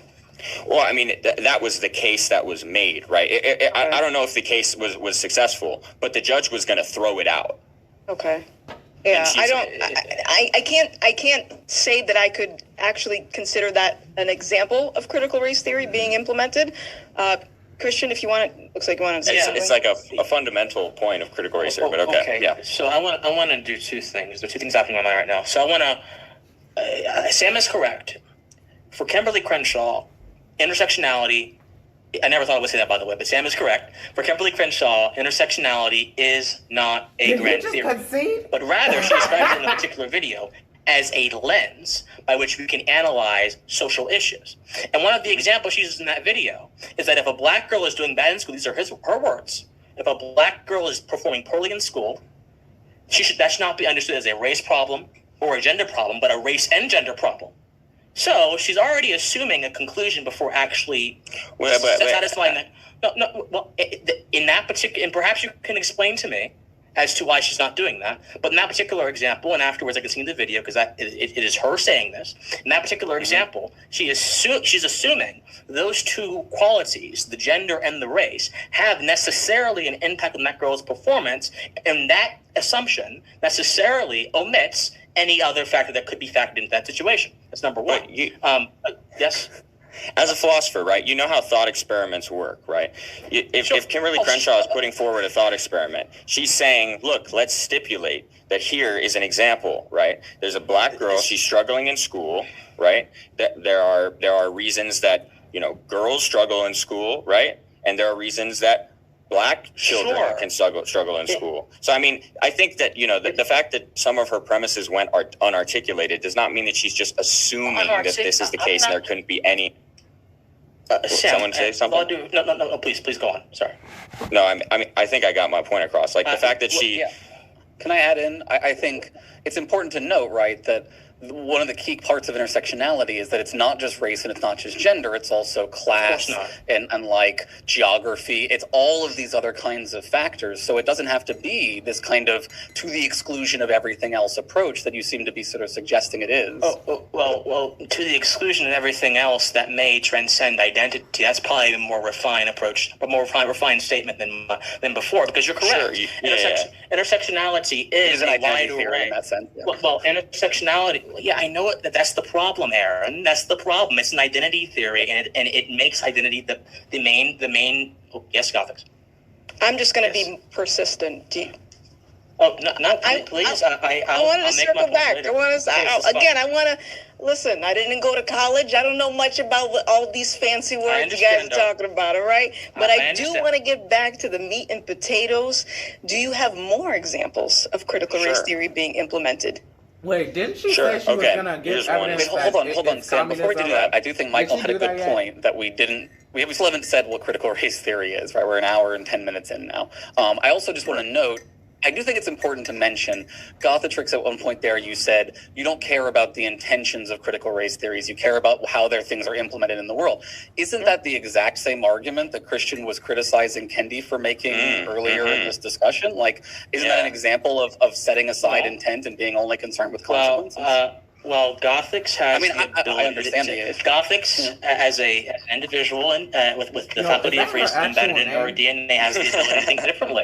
But no, I think that there's much value to seeing what reality bears out, because intentions, of course, are spiritual things. You don't know what my intention is until I manifest it through my actions, and even then, you really don't know. So if she wants to do that, it's fine. But I think, but there may be a distinction, and that's fine. Okay. I just wanted to point out that it is not unethical or immoral to make an argument that sometimes intentions don't matter. I just wanted to point that out there. I'm actually I'm sympathetic to Gothix saying, look, if she really feels like her concern is consequences, then I understand that's where her concern is, and I want to meet her where she is. Now, to Michael's question about what counts as critical race theory, right? Look, this is a bit of like Mott and Bailey problem here, right? We can talk about narrow academic critical race theory, or we can talk about the term as used as part of the Southern strategy, where it's, a wide term for all things that are racially centered, that are about social justice around race in this kind of way. Or even broader. Right, in that very broad category, then sure, you can say, Afro-pessimism is the same as critical race theory, is the same as post-colonialism, is the same, et cetera, et cetera, et cetera. But I do think that obscures a lot of valuable differences between these theories. I, for example, think the most extreme versions of Afro-pessimism are quite bad and horrific. Should be absolutely challenged very strongly. And if those were the things being taught in school, I would be much more worried. I do not believe they are the things being taught in school, though. But I think it is valuable to make these kinds of distinctions. But yeah, people like Rufo have claimed, stuff that Rufo claims would lead you to believe that sort of stuff is being taught in school sometimes. Yeah. You wouldn't consider the things like math is racist, science is built on whiteness, that sort of stuff to be critical race theory? I mean, no. First, I haven't seen any of that being taught in public schools. I mean, private schools can teach basically whatever they want, and I think that's part of the reason I'm against private schools.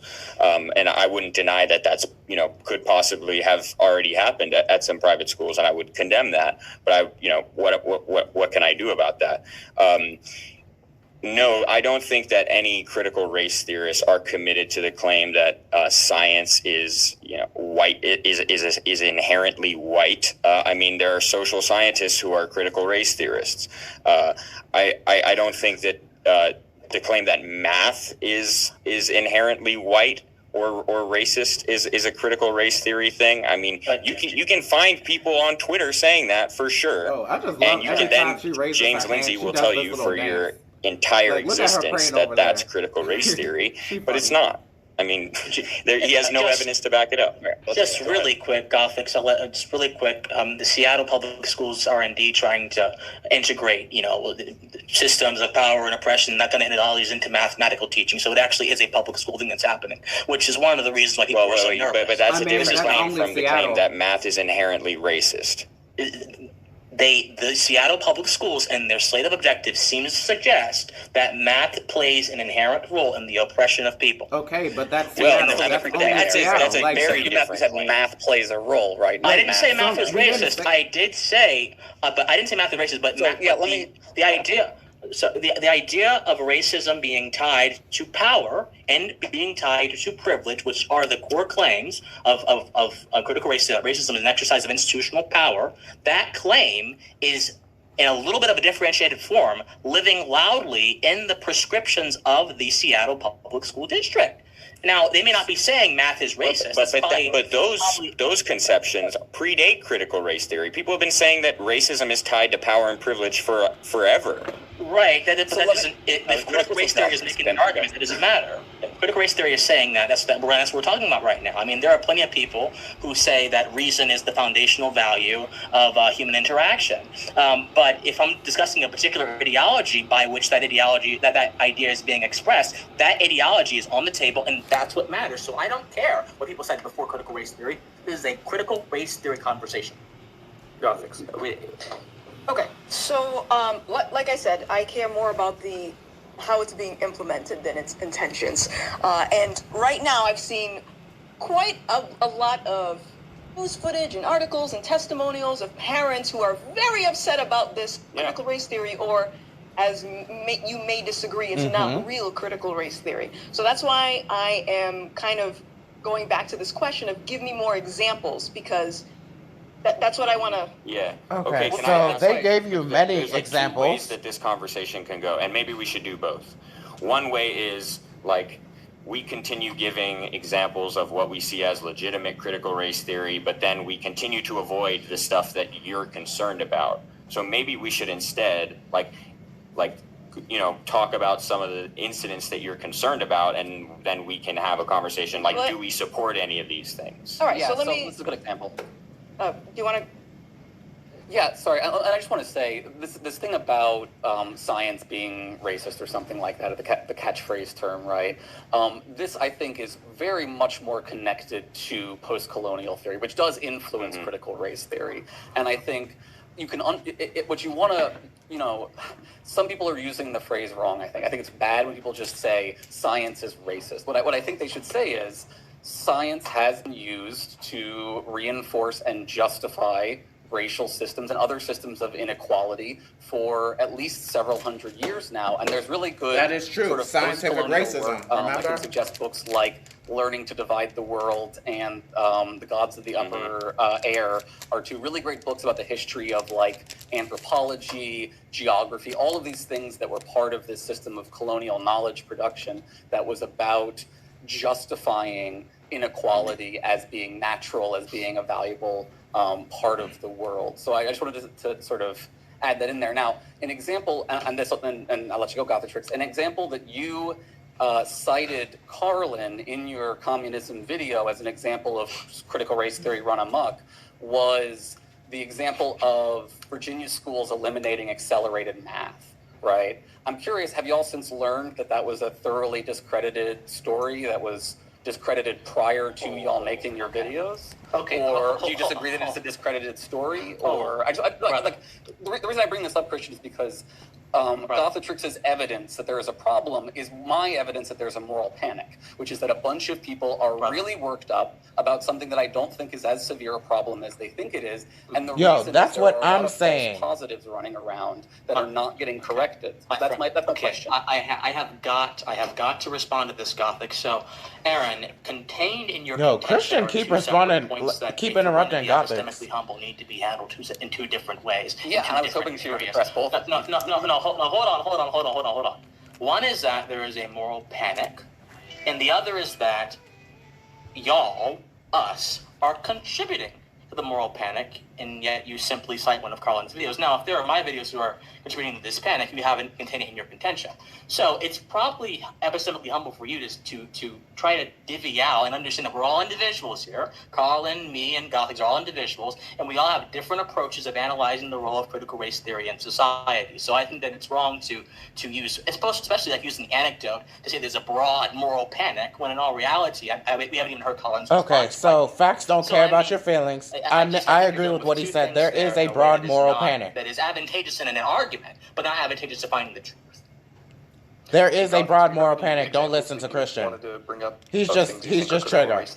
Wait, can I have a response on that particular example first, and then we can talk about other examples? Can we let Gothic speak? It's her fucking channel. Like, so wait, Aaron, did it show up in multiple videos? Whose videos did it show up in? It showed up in Gothix's video, and it was she was citing Carlin's video, which was citing Fox News, which was citing a Facebook post that was wrong and corrected at least a couple days, if not a month, I think, before y'all released it. You haven't even defined critical race theory yet. You haven't even defined it.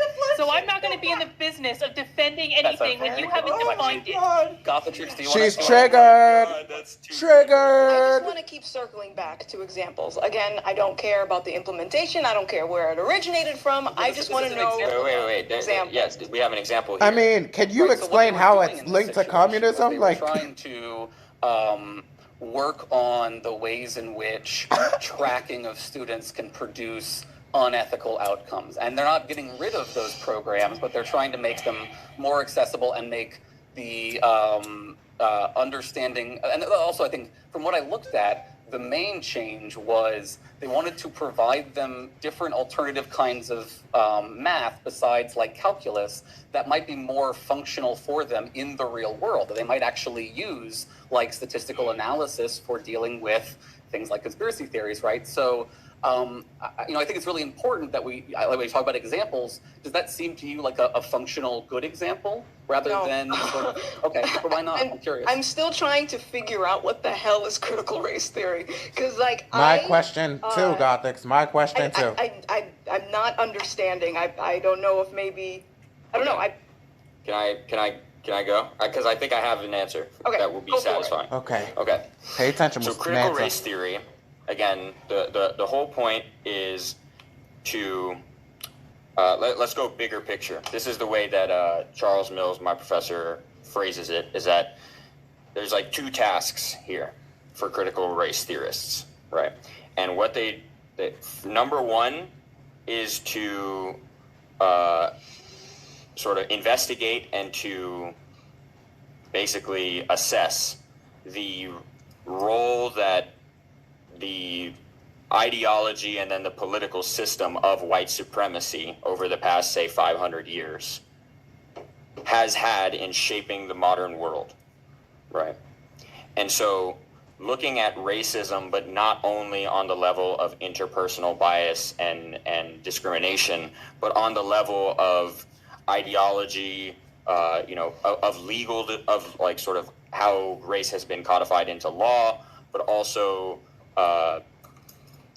in other institutions like education and like whether it's banking or all sorts of institutions, right? And looking very specifically at things like the transatlantic slave trade, colonialism, and these things where white supremacist ideology played a rationalizing role, right?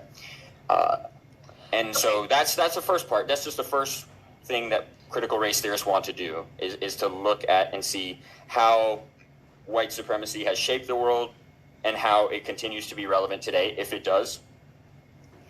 And then the second one is, okay, well, what does that mean for our analytical frameworks and for our philosophical and sociological and legal analysis, right? So if white supremacy continues to play a role, even though our laws are now colorblind, right? For instance, one example, right? The mandatory minimums associated with crack cocaine sentences, but not with powder cocaine sentences, right? You have a problem with this, Christian? Hold on, Christian. Hold on. Finish your point. I think I know where you're going, but finish your point first. Okay. I think Gothix has been wanting to say something for a while now. So. Okay. Yes. The point just being, right, like these laws affect everyone equally, right? If a white person gets sentenced for crack cocaine, they'll have to face it too. But we know, and the government knew when such policies were implemented, that almost everyone who's going to get sentenced for crack cocaine is going to be black versus the people who get sentenced for powder cocaine overwhelmingly white, right? And there's not like, some huge disparity in terms of like how harmful these drugs are. It's just they're colorblind policies, but they have a racist effect, right? So this is, Okay. Does that make sense? My question is, why don't they just not use crack? Like, as far as, why don't you just not use the drug? I get that. Like that. If you're homeless, just buy a house. Don't just say no. Duh. That's our solution. Just don't use So, it. If you're homeless, just buy a house. Political, but that's not an academic question. What you're raising, right? That's a political strategy that people What he means like is Thomas it's not a Sowell critique will of the promote. theory, right? It's not a critique of the theory. It's an alternative solution, right? Your solution is, I don't care about the drug user. If they do drugs, then they deserve what they get. It Right, seems like. hold on, Christian. The reason that I'm bringing this up is because I have yet to see an actual benefit to critical race theory. Because you're saying that it's intended to see how white supremacy shaped the world. I'll be honest with you, the term white supremacist, I have heard it so many times in 2020. That's different from white supremacy. That's different. I That's mean, different from he's white just supremacy.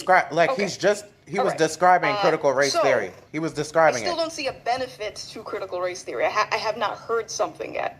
Okay, And, well, I mean, like your your I mean- example that you just gave about the laws, it's a with theory. crack cocaine or whatever. Just Do you think that's unfair, or do you think that's fair?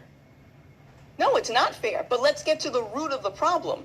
This is one of my criticisms about Black Lives Matter, for example, like police brutality. Okay, I'm with you. Let's get to Root the of the root of the problem. problem. Let's get to the root of the problem. But Christian wanted also, to say something. let's recognize the unfairness. So go ahead, Christian. All right. Okay. All right, he got you on that one, There are two Gothix. things that are very important here. Number one, Sam or Aaron, if you can answer this. You know who Charles Rangel is? Rangel? Charles Rangel. Hold on, let me search well, this no, up. He was a New York Doesn't immediately congressman. ring a bell. He is the New York. He was a New York congressman. He was one of the most vocal African Americans on Nixon's drug panels, on Reagan's drug panels. In fact, in a publicized debate with William F. Buckley in 1990, he quite literally defended a prohibitionist stance towards drugs. Charles Rangel, a black African American man, and a lot of other members in the Congressional Black Caucus at that time, actually are the reason why crack cocaine use is more heavily penalized than powder cocaine. Because you know why? More black folks use crack cocaine in their communities, and they saw it as a method of rectifying that. These were black individuals who believed that they had black interest, whatever that means, in their own interests. And that's why I did it. But to characterize that, in order to get somebody to stop doing something, you're going to punish them? Distinction is, I think, contradictory to the understanding of. Can I ask you a question, Christian? Yes, go on. Sorry. You brought up Reagan a couple of times now, and I know that you seem to be angling about his intention. I'm asking about Reagan's policies, broadly speaking. So Reagan justified. I'm trying to ask about. Not diverting. No, I'm just trying to understand. Oh my goodness, what a shit show. Do you believe that the term welfare queen is a racially coded dog whistle? I'm just genuinely. No. Let's go. Guys. This is let me answer his question first. No, hold on. Christian, we don't want your this question. debate Is what I'm to saying. get Let me answer bogged your down question. in the war on crime. I think we should take it back to the broader critical race theory discussion. I mean, it seems like my do you agree with that, Gothix? I mean, Okay, go ahead, Can we Christian. pull it back? We're going on a tangent. This is a crazy ride. Sure. Okay. Okay. So, again, back to critical race theory, and I do not see a benefit. So far, from what I'm understanding about critical race theory, it's putting people in boxes. It's utilizing identity politics. Am I incorrect in that assessment? I mean, Let me. Okay. What do you think about Martin Luther King Jr.? What do I think about him? Yeah, like his views. Do you think he had good compared to today, like anti-racist, like good approach to anti-racism? I don't study MLK. I just know don't judge people on the continent, whatever. You know the whole thing. Otherwise, I agree. Yeah.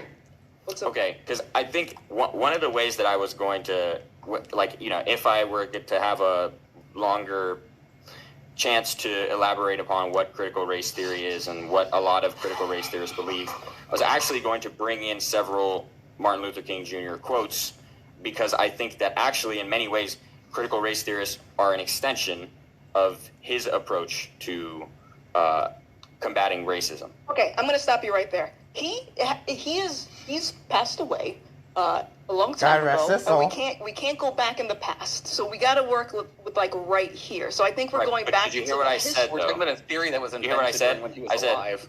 I said that some quotes from his work, right, are very illustrative of what you can find critical race theorists saying, right? Like you can go to the critical race theory anthologies and find, whether it depends which one you're reading, but they might give like 6-ish tenets that they think most critical race theorists believe, or they might give, a few more or a few less. And I was just going to go through a couple of those and give MLK's just quotes from his last book from 1967, just to illustrate that these aren't, exactly radically new ideas. They're extensions of the civil rights movement.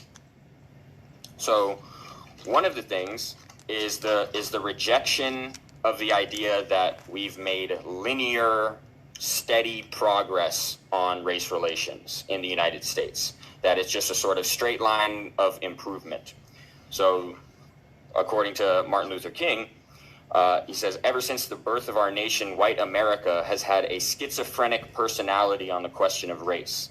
This tragic duality has produced a strange indecisiveness and ambivalence toward the Negro, causing America to take a step backward simultaneously with every step forward on the question of racial justice, to be at once attracted to the Negro and repelled by him, to love and to hate him. There has never been a solid, unified, and determined thrust to make justice a reality for Afro-Americans.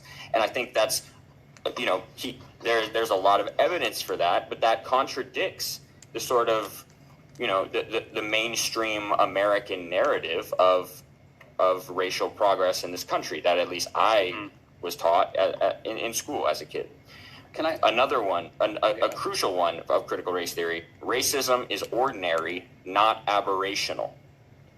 Right, and this is people straw man this into. James Lindsay said that what they mean by this is that racism exists literally everywhere all the time, as Dr. I told y'all, it's those straw man. It's the only way the right wins. They use straw man. But as I defined it. You did? Martin Luther King Jr. For the good of America, it is necessary to refute the idea that the dominant ideology in our country, even today, is freedom and equality, while racism is just an occasional departure from the norm on the part of a few bigoted extremists. It's Martin Luther King. Another crucial one, the critique of sort of empty formalism when it comes to the law, right? And this goes along with just sort of blind trust in color blindness and these sorts of things. So this is from MLK. I think this is sharp, incisive analysis.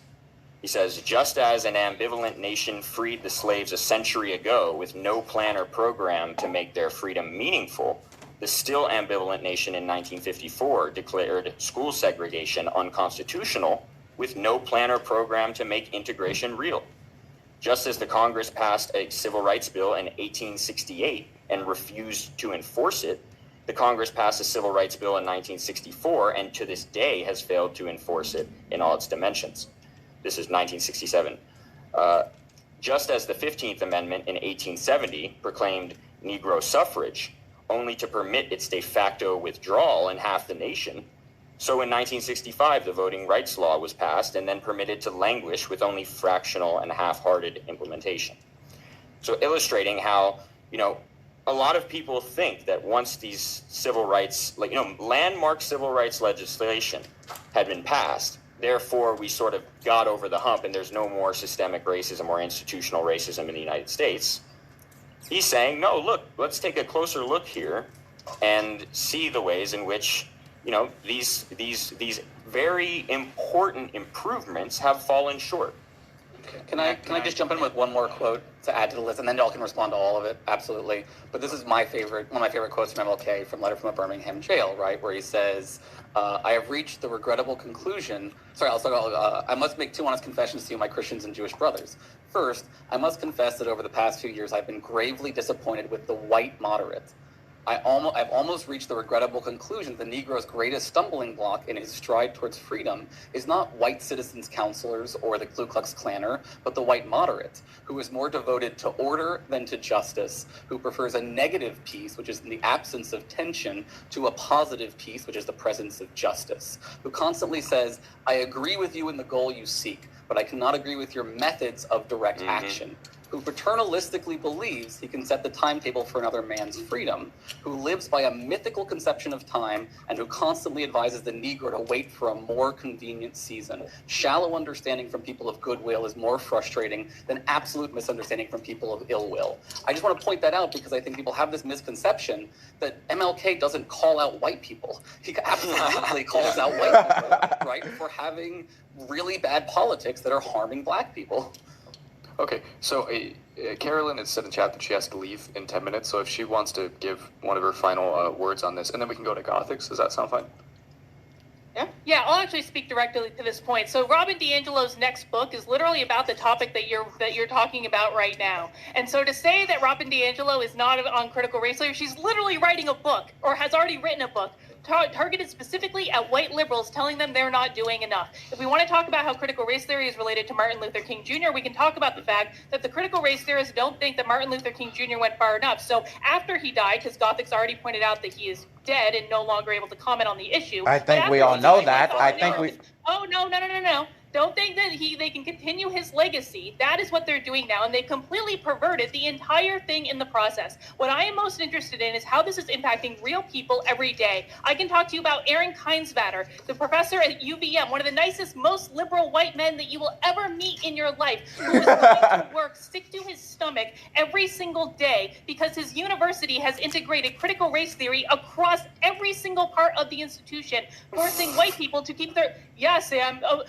we're questioning lived experiences now. Oh my gosh! But that's exactly the reality. He is making his. I have my final words, and then I have to go, my friend. But he is making his plea to people to stop this nonsense because he was getting physically sick every day. I can talk about Jody Shaw from Smith College, who is also a liberal, who was experiencing exactly the same things. This is having severe mental health implications across the entire spectrum. He did say that critical race theory can have criticisms. I guess those are one of the criticisms. All the way up to people who find it in their work environment for the very first time. And the very fact that neither of the two of you, over the last 90 plus minutes, were able to define critical race theory tells you all that you need to know. They defined it many times. He defined it. Sam defined it. What the fuck is she talking about? Can provide it. Neither of you can provide it. And so this whole conversation, so far as I'm concerned, what the fuck is Christian shaking his head for? No real world implication at all, which makes absolute sense because the two of you have no real world experience. That is the difference between what we're talking about. The difference between how something shows up in academia, in the academic literature, and how real people experience it in the real world. And until you leave the ivory tower of higher education and actually go out into the real world and look at what's really happening in the classroom, look at what's really happening in the work environment, look at what Robin DiAngelo is getting paid tens of thousands of dollars for an hour-long speech. Until you do that, I'm really not interested in any more of these conversations at all. They mean absolutely nothing in the real world, but I got to knit a little bit. Then don't. Why the fuck did you even come here in the first place? My definition was the only definition that was shared today. And before I go, I just want to show the chat what I'm making. It's a pink shawl. I'll post more pictures of it later. If you want to prove yourself wrong. Thank you, Carlin. Oh, honey, you had 90 minutes. You had 90 minutes and you did it. And I sat here not even saying, no, you cannot. No, because you do not have, you answered, Aaron, you answered zero. You answered zero of my questions, and so I will not be answering yours. Toodles, everyone. Gothix, Christian. I'll see you. I'll see you, darling. See you. Okay, to go. I guess I can put the question. Triggered. That bitch was triggered. Right. We can get a little more productive here now. You know, I was noticing that Carlin's hat said... Don't talk about her like that, man. Don't do that. Don't do that. Okay, all right. I apologize. She insulted me the entire time, but you're right. I shouldn't have returned the favor. That's fair. You know, you're totally right. Don't talk about her like that. Competent philosophy. Okay, so let me ask you, let me just make this point, right? Carlin's hat said, make Orwell fictional again, I noticed. Carlin, as I understand it, has recently been strongly advocating for putting cameras in classrooms to prevent teachers from indoctrinating children. I can't think of a more shouldn't cameras already be in classrooms, like, regardless of that? Along with the ban the ideas bills. So I just want to point this out because I do not think that she is a consistent person with regard to these arguments and has made so clear over the course of this discussion. But now, please, Gothix, please, let's move on. I have to just go back to your comment, though, because I agree with her. I think there should be cameras in schools. How do you know? You think it's a good resource? I mean, can't you just ask the teacher? I mean, there should be cameras in school, but not because of CRT. I've been waiting quite patiently. If I may, it is the height of intellectual and moral cowardice for you to attack someone about their positions without them being present. What? I tried to ask her the question. She refused to take the question. I'm not going to attack you. Okay, are you guys going to keep interrupting me, or can I have a conversation here? If you're going to try to insult me for something I didn't do, then yeah, I'm not insulting you. I'm saying what you're. You just called me a coward. I tried to ask her the question and she ran away. I said it is the height of cowardice. I didn't say you were a person a coward. It is the height of cowardice to do that. Oh, come on. Okay, listen. I mean, was he really attacked? My goodness. Separately ask the question about cameras in classrooms. That's fine. That's a valid conversation to have. But do not lead with an insult on someone who cannot defend themselves right now. Just don't do that. That's not honorable. All right, fair enough. Fair enough. It's true though. I mean, you can't talk shit about someone. You were criticizing him. Sorry, she was terrible to us for the entire hour, and we were so generous. Let's get back to the discussion. Honestly, like, you know what, Sam, Aaron, y'all did pretty good. Like, okay, back to pretty the good for discussion. leftists. I don't even freaking know where we left off. Communism.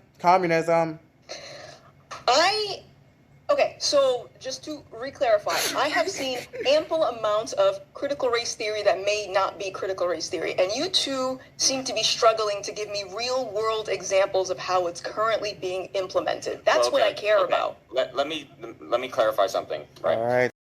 Okay, she's right though. They didn't give evidence on how it's That's implemented. That's how I defined it from the beginning, right? I know I've been accused of not defining it, but it's a movement, right, rather than a theory.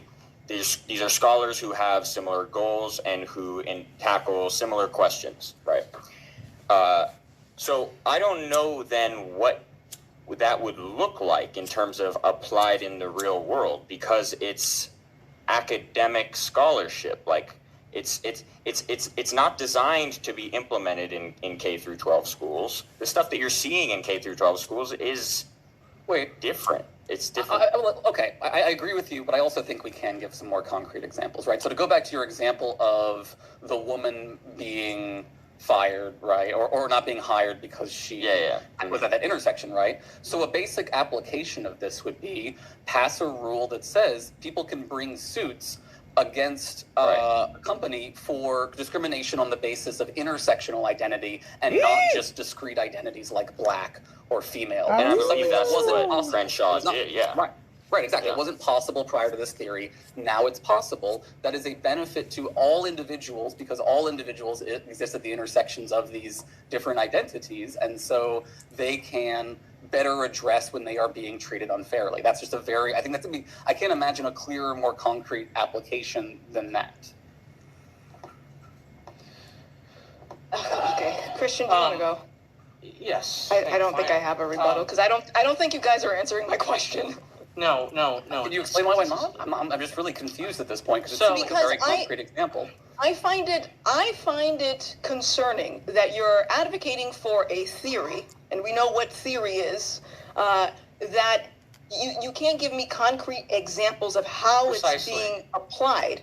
And it's not being applied. You just gave a concrete example. Why is it not a concrete example? I don't think it's being applied. Give me an assignment. Give me an assignment to a student. Hey, student, I want you to learn about critical race theory. Here you go. What's the assignment?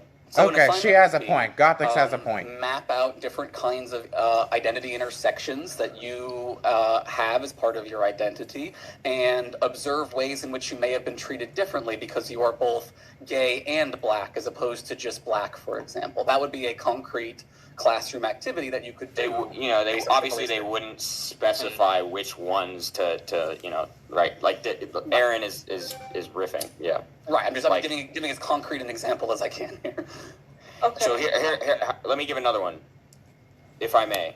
So my professor, Charles Mills, his first book, The Racial Contract, right? So have you heard of the social contract tradition in political philosophy? Yeah. Right? Okay. So Gothix, this social contract tradition is this idea that, like, the ways that we should think of our political obligations, right? Why we should obey the state and why the state is actually legitimate is because of, there are a couple different ways it plays out. So the original social contract theory was the idea that in order for a state to come into existence, people would leave the state of nature where they're all isolated, come together because they would realize that this would be to the benefit of everyone, and make a contract. And they would Christian, are you rejecting this account of Thomas Hobbes' theory? Okay. So we have to understand. There's Rousseau, there's Hobbes, and there's Locke. I'm talking about Hobbes. Between those two. Okay, so you should have defined that, because Locke actually says that. I said the first one, right, Locke, which is Hobbes. Okay. You should have defined that. Hobbes is the originator. So you could argue that Plato might. There are people who don't know, but Locke actually puts self-interest as the main reason as to why people go into civil society, to protect their property, to protect their rights. I know. I'm just talking about just making sure you know. Just making sure. First instantiation. Define it. Of social contract theory was Thomas Hobbes. And it's probably good to mention that Hobbes believed we went into a civil society because the state of nature is war for him.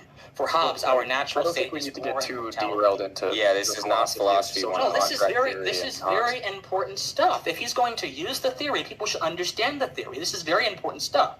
Maybe I can go back. Maybe it was my mistake for asking for another example before, because I thought of something. So you said one of the assignments was involving something about identity, talking about your identity or your.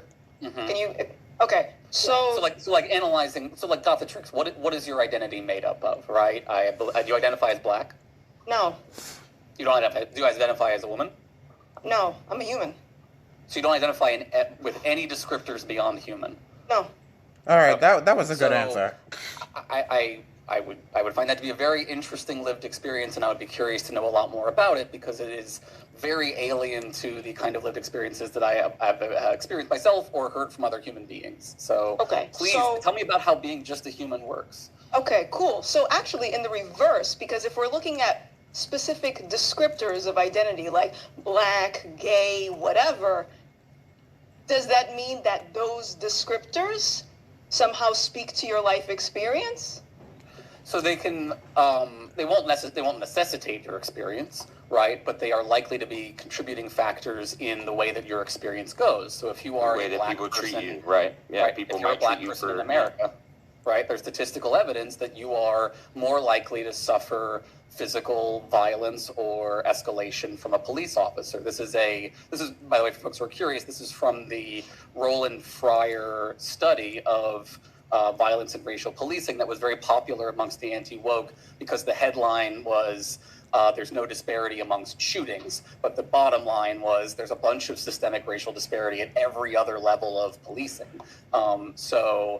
Yeah, I think it's impossible for me to imagine that you have gone through your entire life never being impacted disparately in any way because of features of you besides being a human. You can certainly choose internally to not identify with any of those terms, but I'm fairly certain people look at you and they see certain things about you and they believe certain things and act in certain ways towards you as a result. Well, I must say about the disparity. The disparity. Okay. All right. I mean, it was directed at Gothics. Hold on, because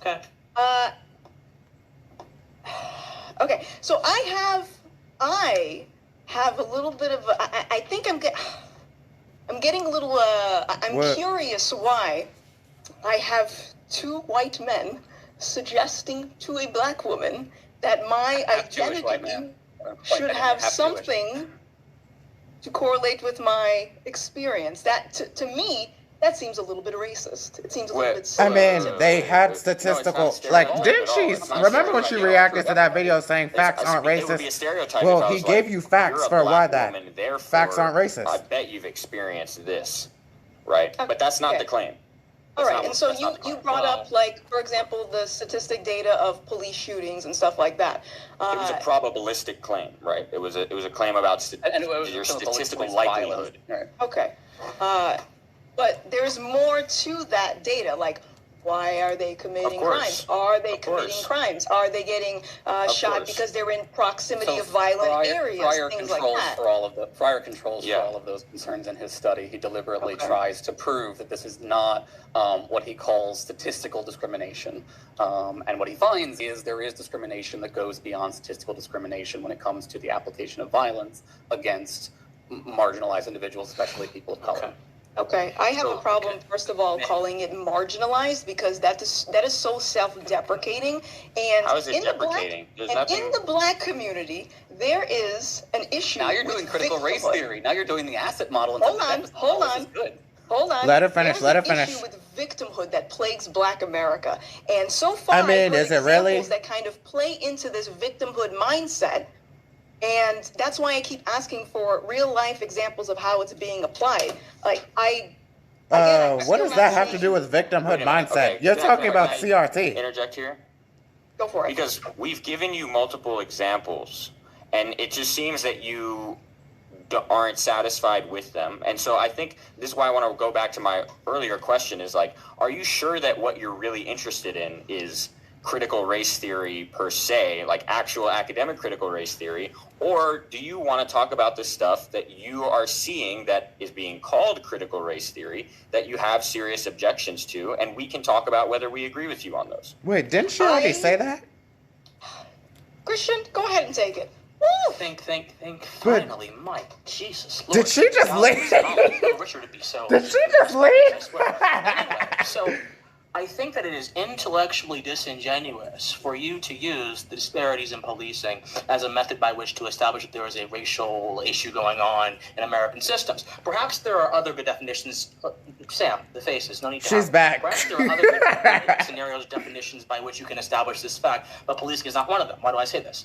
The Professor Peter Moskos, the New York Times at John Jay College, he actually examined, at least this is the case for New York City. Now, New York City is actually where a lot of critical race theorists say, okay, stop and frisk was inherently racist. That's where a lot of them actually pull from their data. Now, there's other instances, but that's their main point. So Professor Peter Moskos says in a piece for the New York Times that he wrote a few years ago that the reflection of imprisonment and incarceration for black folks in New York City has to do with the violence in poor African American communities, and he mentions how there is disparities in how much crime is committed in different communities. For Hispanics, for whites, the homicide rates are intentionally low, whereas for black individuals, according to Peter Moskos, that the homicide rates are actually very, very high. So to say, as a foregone conclusion, that race must be the reason as to why there is a racial disparity is to once again use the critical race theory method of holding an equity. You're talking about Roland Freyer's study right now. You realize that, right? As a necessary means of establishing racism. So, and look, you can try. This is a peer-reviewed study. This is published in a publication of note, and so. Okay, if all you haven't read, you haven't read Freyer's study. All you can do is laugh, and I have read what Moskos has written, and the data is very clear. In fact, Moskos is simply taking data from the New York City departments which measure that kind of stuff. He's not doing anything special. So, my point is this: it is intellectually disingenuous to suggest that the disparities between blacks and white people as it relates to them being arrested or policed have to do with racism and not to do with what's going on in the actual communities. I mean, but that's an entirely different conversation. Said when he was explaining the methodology of the paper, or didn't you? Was that Roland Fryer controlled for all the things that you're describing in the study? And you're simply asserting that he assumed, based on pure racial disparities or pure statistical patterns? I'm going off of what Aaron actually. No, I'm going off of what Aaron actually said. Aaron said one of the evidences of how racism manifests in society is the differentiation, the disparity between African Americans and white folks related to being arrested. That's what he said. No, that's not what he said. He cited a study done by Harvard economist Roland Fryer, which is one of the most celebrated, rigorous analyses of police violence that you can find. I'm just telling you. So I'm just looking at the argumentative pattern here. There are But you literally haven't even seen the study. I have not seen the study, but I don't. Disproving the claims about shootings. I don't need to see. One at a time, please, guys. No, hold on. You guys are trying to make it about the study and the methodology of the study, which is a complete diversion from Moskos' work. I don't have to see that particular study. I don't have to see that particular study to be able to analyze a claim. I mean, this is sort of, again, not being epistemically humble. There was no further claim. All Aaron cited was the study. There was no further claim. Gothix asked for an example of how critical race, racism in general manifests in society. You cited that. I'm telling you why that's not necessarily a foregone conclusion. That's all I'm doing. Another example? Now you're trying to twist something else. It's not true. Well, the problem is, look, I can't download into your head all of the examples at once, right? I can only go one by one through the examples. Sure. And I believe that the preponderance of evidence promotes this theory over the other theory. It's not that any one data point proves the theory. It's that when you look at all of these different kinds of things. So let me go back to Gothitrix's point about she's more concerned about what causes the crimes. Sorry, Gothix. Excuse me. I apologize. I thought that could have been. I don't know. Maybe you. No. I have a horrible brain disease where I can't do names well. I apologize, Gothix. That's totally just me being terrible. So you were interested about the causes of crime, right? You less concerned about. I guarantee you, somebody in the comment section probably just called him retarded. I'm more concerned specifically with the notion that black people somehow experience something different because of their skin color, at least in the context of America. It's not just on skin color. It can be based on statistics as well. Found the strongest correlation between likelihood of receiving a criminal sentence of some sort, right? And the strongest correlation is between that and having an interaction with the police, right? It's not having done a crime. It's not anything else other than the fact that the likelihood, if you have interactions with the police, the likelihood of you being arrested and charged go up more than any other factor, right? Now, if you combine that with the reality of aggressive targeted policing of communities of color, you have a natural impact where young individuals of color interact with the police more often, which is highly correlated with them ending up getting arrested, which brings them into this system that tends to have a high recidivism rate. So this would be another example about where them being young people of color in America under a certain kind of policing system are at higher risk of ending up in the criminal justice system, not because they are actually criminals, right? That's the key point here. So then how do you explain in New York City the correlation between black youth being arrested and the high homicide rate happening in African-American communities, which is what Moscow says is the driver of that and not racism? One second, Christian. Let's just look at this again. Aaron said was that there's this correlation, right, which makes it such that if you are a member of one of these highly policed communities, right, and you're more likely to interact with the police, then you're more likely to end up in this criminal justice system, which has a high rate of recidivism. So you're more likely to just be. I'm not arguing. Right, and those are saying right. Well, those are bare bone mechanics, but you guys are assigning a value judgment to those mechanics. You're not simply saying, yeah, recidivism, yeah, arrest, yeah, police, but you're saying this happens because of racism. Yeah, and then that's my point. No. Because it's systemic racism. Because it's systemic racism. Yeah, it's the same. So this. Yes, That's exactly. what systemic racism is. Is that look? It's not any individual being biased. There's no individual being racist in that story that we just told. Yeah. Exactly. Right. And that's the thing people need to realize about systemic racism. We're not blaming one person. That shows that young people of color are more likely to face criminal charges for drug possession than white people, right? Despite the fact that they possess and consume drugs at roughly the same rate, right? So there is a disparity there that is not the product of differences in criminal activity. It is the product of differences in policing and which people are getting targeted, right? So I think this is, again, a clear racial disparity that produces worse outcomes. A racial disparity. I'll let you speak in a second. Michael, yes, Michael, please. Okay. I've been waiting for a very long time. A racial disparity is not the same thing as a racist outcome, or at least I don't think it is. Yeah, no, that's right. No, you're right. It is not the same. I know, you're right. So we can acknowledge that there are indeed racial disparities everywhere. I want to know the root problem. I want to know the root cause here. Now, again, if we measure this, however, as a manner of inequity, then I suppose, and this is why there's a perception of people thinking that everything is seen as racist by these people, because a lot of things are unequal. A lot of social relations are unequal. And so you're saying there is an inequity between the policing of black neighborhoods and white neighborhoods. That by itself is not anything descriptive beyond that there is something that's happening. Now you guys are trying to be eisegetical. You're actually saying, okay, there's this sort of thing that's going on there, and this is why it's happening. And I'm trying to tell you that there could be other reasons as to why it's happening, and those reasons are omitted by believing that systemic racism is the primary or root cause. No. We're not saying it's the cause. We're not saying it's the cause. No. Okay, there's all sorts of causes. Look, what's the causes are. What's the cause? Whatever the causes are. Whatever the causes are. No. What is the cause? Because it's a difference between cause and diagnosis. What is the cause of black communities? What is the cause of black communities being Yes, it does. Yes, it does. If you're going to actually say that there is racism in a particular area, you have to ghettoize. That's the whole history. Yeah, a history of ghettoizing, marginalizing, so you're talking about redlining, and other policies. No, I'm talking about the way that communities have been treated.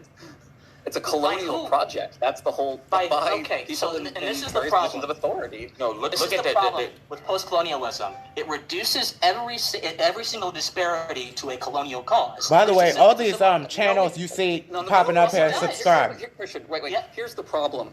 We're talking about one specific kind of disparity, and your objection keeps being, because you are talking about this topic, you clearly don't think it could be any other explanation. No one here is making that argument, but this is a conversation about critical race theory, so we're talking about racial disparities and the way that they play out in people's lives. And we gave one example where white people and white and black kids use drugs at the same rate. In fact, in many drugs, white kids use them more.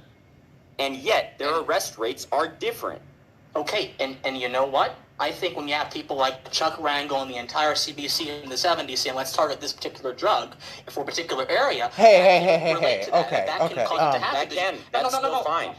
No, hold on. And I think that it's probably better, since those things seem to be more immediately relatable to those circumstances, it's probably better to say, okay, instead of looking at the racial disparity and assuming there's some kind of injustice, look at the particular policing practices for that area, for that community, and try to see why they're happening. Because more oftentimes than not, there is a reason behind it. The reason may be unjust. Chuck Rangel and the CDC. We're not disagreeing. Okay, look, unless you're gonna pick every single instance of this, then like we really Let me make a point. Okay, go on. Just let me make a fucking point, dude. Go on. The point is this, okay? We are looking at, right, and like you said, there's a causal story you can tell about why the policing practices are different. I'm not disputing that. None of us are claiming that the only causal story is systemic racism. That's not what the claim is. The claim is, when you have this, no matter what the causal story is, you have two individuals who, for the relevant purposes, are behaving the same way in terms of, or two populations who are behaving the same way, white kids, black kids, possessing drugs at the same rate, right? And yet, so they're committing crimes, the relevant crimes, at the same rate. And yet, one group is far more likely to get put into jail. Why? It doesn't matter. You can tell the story why. Because of some policy that this guy, whatever his name was, put into practice. The why doesn't matter. The why is we're diagnosing, we're giving a moral diagnosis here. Do moral diagnoses not require prior assumptions? Yes or no? Of course they require prior assumptions. All arguments require prior assumptions. There's no argument. Every argument has premises. Okay. So, causality is an important thing to consider. Why are those disparities happening? If you cannot tell me why, especially using the framework. Imagine it's this fucking guy's fault, whatever his name was. Okay, why are you cursing? No need to curse. Causality matters. Fuck out of here. I'll curse if I want. Do useful information based on correlation. But Michael wanted to jump in like 10 minutes ago. We should probably let him. Yeah.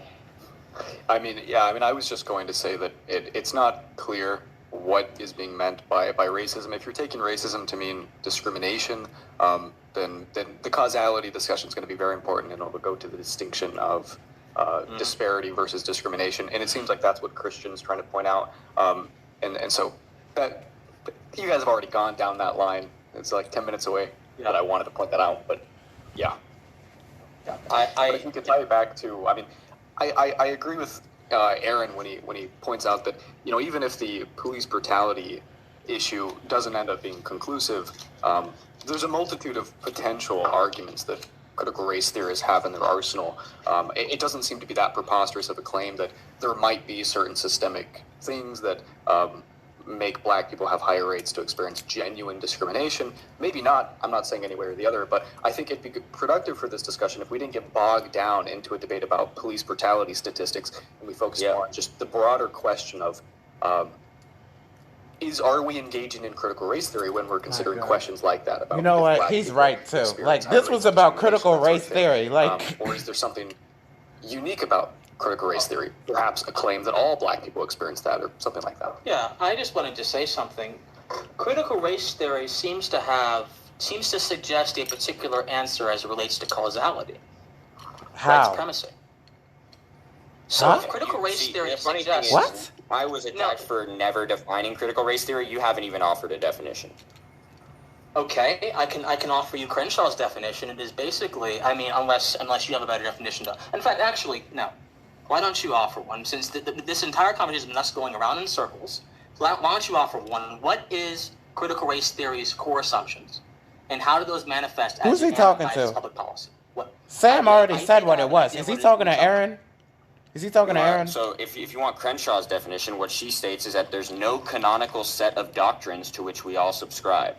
And what she says is, well, we are motivated to answer these similar questions. The two questions I gave already at the beginning. In the absence of Jim Crow type segregation and discrimination, how is it that race and racism continue to play such an important role in American life? Critical race theorists ask that question, answer that question. And there's no canonical set of doctrines to which they all subscribe. Okay. And I tried to give you some that many would agree with, and those were the Martin Luther King examples. And there are more. Critical race theory. Let's just do this Socratically so that no one's being confused, no one's being angry. Critical race theory exists in front of a backdrop of the atrocities of the past, Jim Crow, and which they believe are still happening in the present. Well, I mean, is that the definition? Like I said, I don't know this either. That might be the definition. So critical race theory Come on, exists Sam. with the backdrop of Jim Crow and institutionalized oppression against who? Marginalized people, black people, who? Let's get to the core of this, man. Who? I mean, whoever it existed against. In this he caught case, you. yeah, black people, and then, I mean, a few other racialized minorities, but black people. Is it fair to say that white supremacy is a core point of analysis for critical race theorists generally? Yes. Okay, Yes. so there is a value judgment attached to the idea of analyzing white supremacy. We're getting somewhere because there are already a few assumptions that this is unearthing. Even if it's not a canonical set of doctrines, there are inseparable. An assumption, it's history. No, there are hold on. Critical race theory is not history. It is using history to analyze something. It's different. Yeah, that's what It's different. Well, no, that's not what you said. You have to be very precise with your words. Okay. Yeah. Okay. So it is a method. Let's get through this. We're doing good. It is a method that exists with the backdrop of Jim Crow and how those impacts in Jim Crow. There are different methods of critical race theory. Let's stop with the interruption. Semantics now. It is something that exists. It is something that exists within the backdrop of Jim Crow, right? Are we right so far? The backdrop of Jim Crow, and it wants to analyze how, dating back to however long black folks have been oppressed, according to the critical race theorist, those impacts continue to happen in the future. And in doing so, it appends a value judgment to the idea of white supremacy. Is this correct? I think everybody agrees that white supremacy is bad. Yeah. I think we all agree that, right? No. Okay, not just a value judgment. That's a little bit of inequality on my part. It appends a significance to white supremacy as a focal point of its analysis. But not via assumption, via investigation. It appends the significant. It appends the significant. I didn't ask you if it was evidence or not. I'm just saying, what does this theory assume? It appends the significance of white supremacy. Assume there. It appends the significance of white supremacy as a focal point to its social analysis. Correct? Yes. Yes. Okay. So critical race. Okay. So critical race theory is this thing. I don't want to say method or whatever. It is this thing that likes to analyze questions of race and oppression based upon past historical events whose impacts are still going on, and it uses white supremacy as a focal point by which to understand the depths of these events. Is that correct? But I mean, what are you talking about when you say white supremacy? You're talking about a political system of white domination over non-whites, right? Sure, let's define white supremacy for us, Christian. Okay. Well, you guys already agreed white supremacy, but sure, let's define white supremacy. White supremacy, I guess, as I'm not sure the critical philosophers would agree with this, is this idea that white people, whiteness, it's not an idea. White supremacy is not an idea. No. Let him go. What?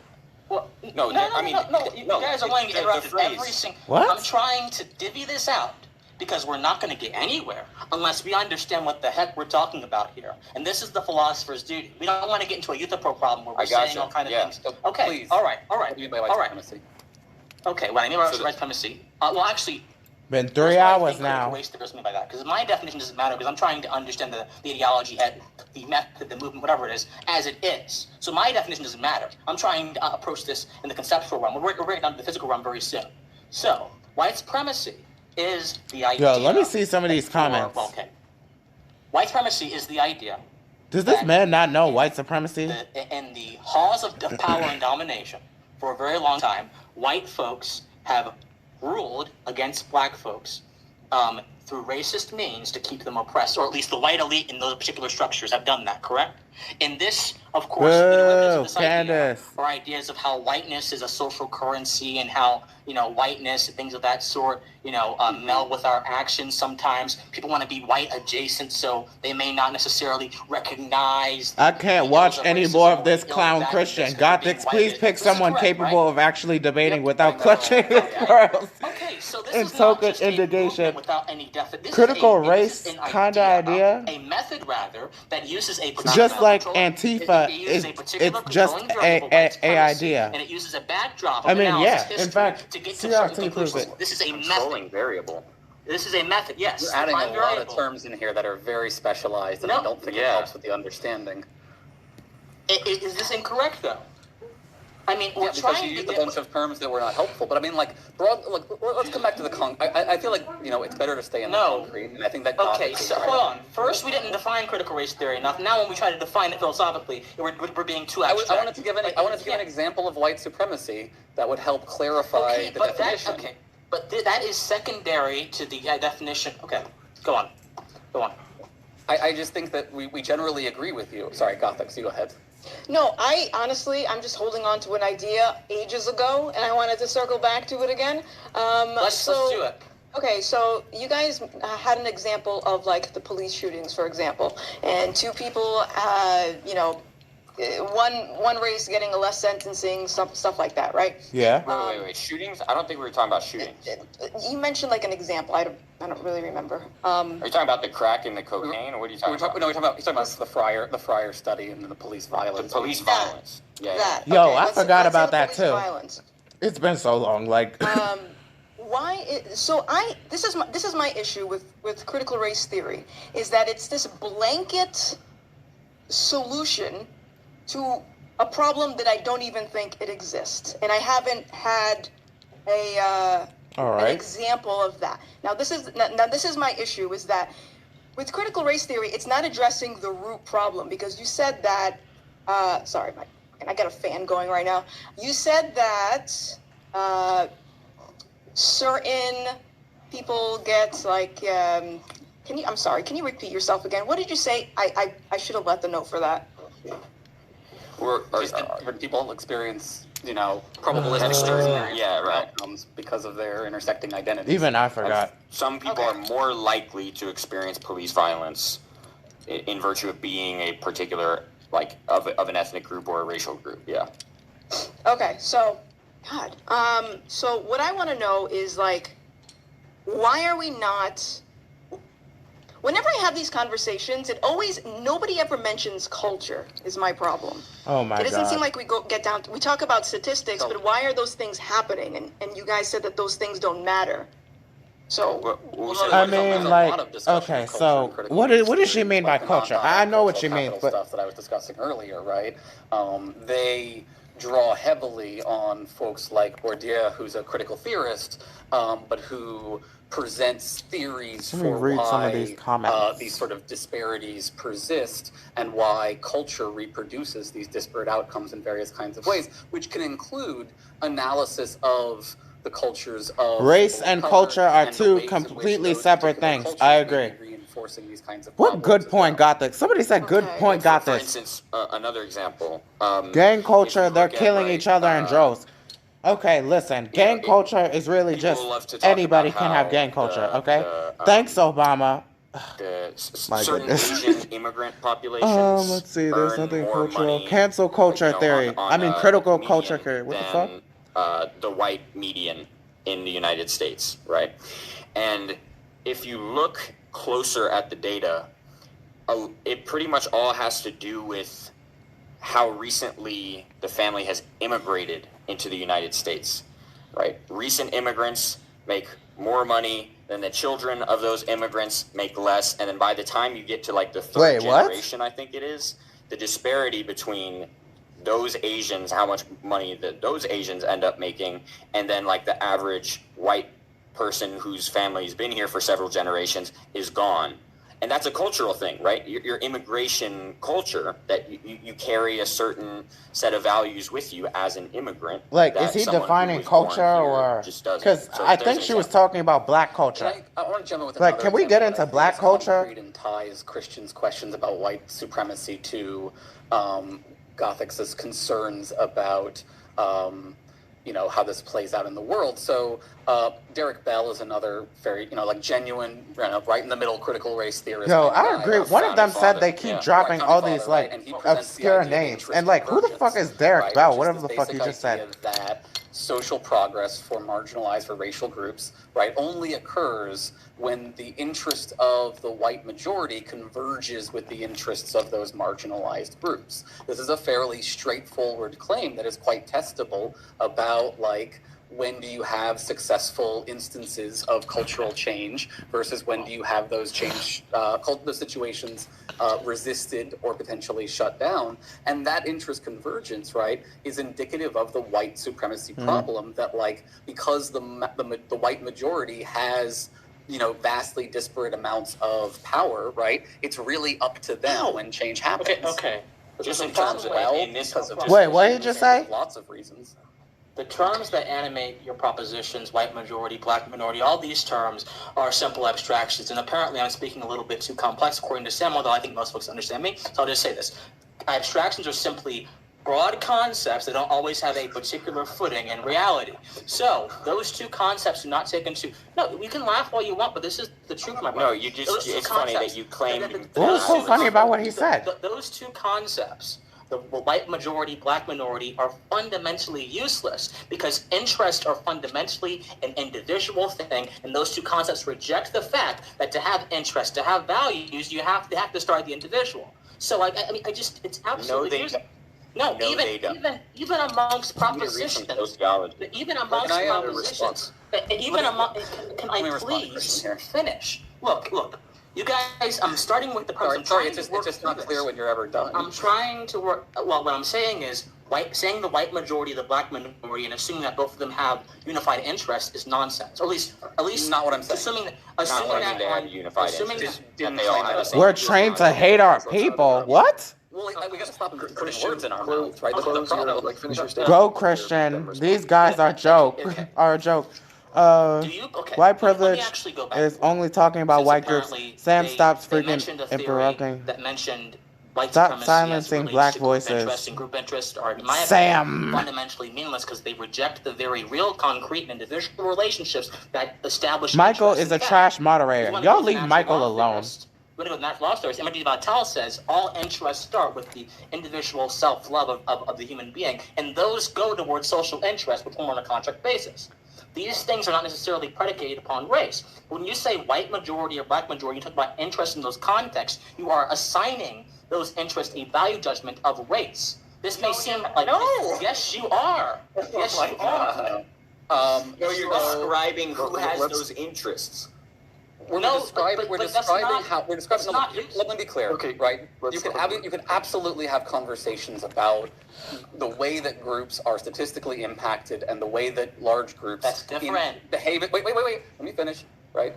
Behave in ways that have sort of these broad, discernible outcomes. Now, there are critical race theorists and post-colonialists who absolutely are sympathetic to your claims about how we shouldn't give monolithic approaches to black communities, for example, right? It is not true that all black people have the same experience. And in fact, one of the key points of critical race theory was they don't all have the same experiences because of their intersecting identities and a variety of other experience.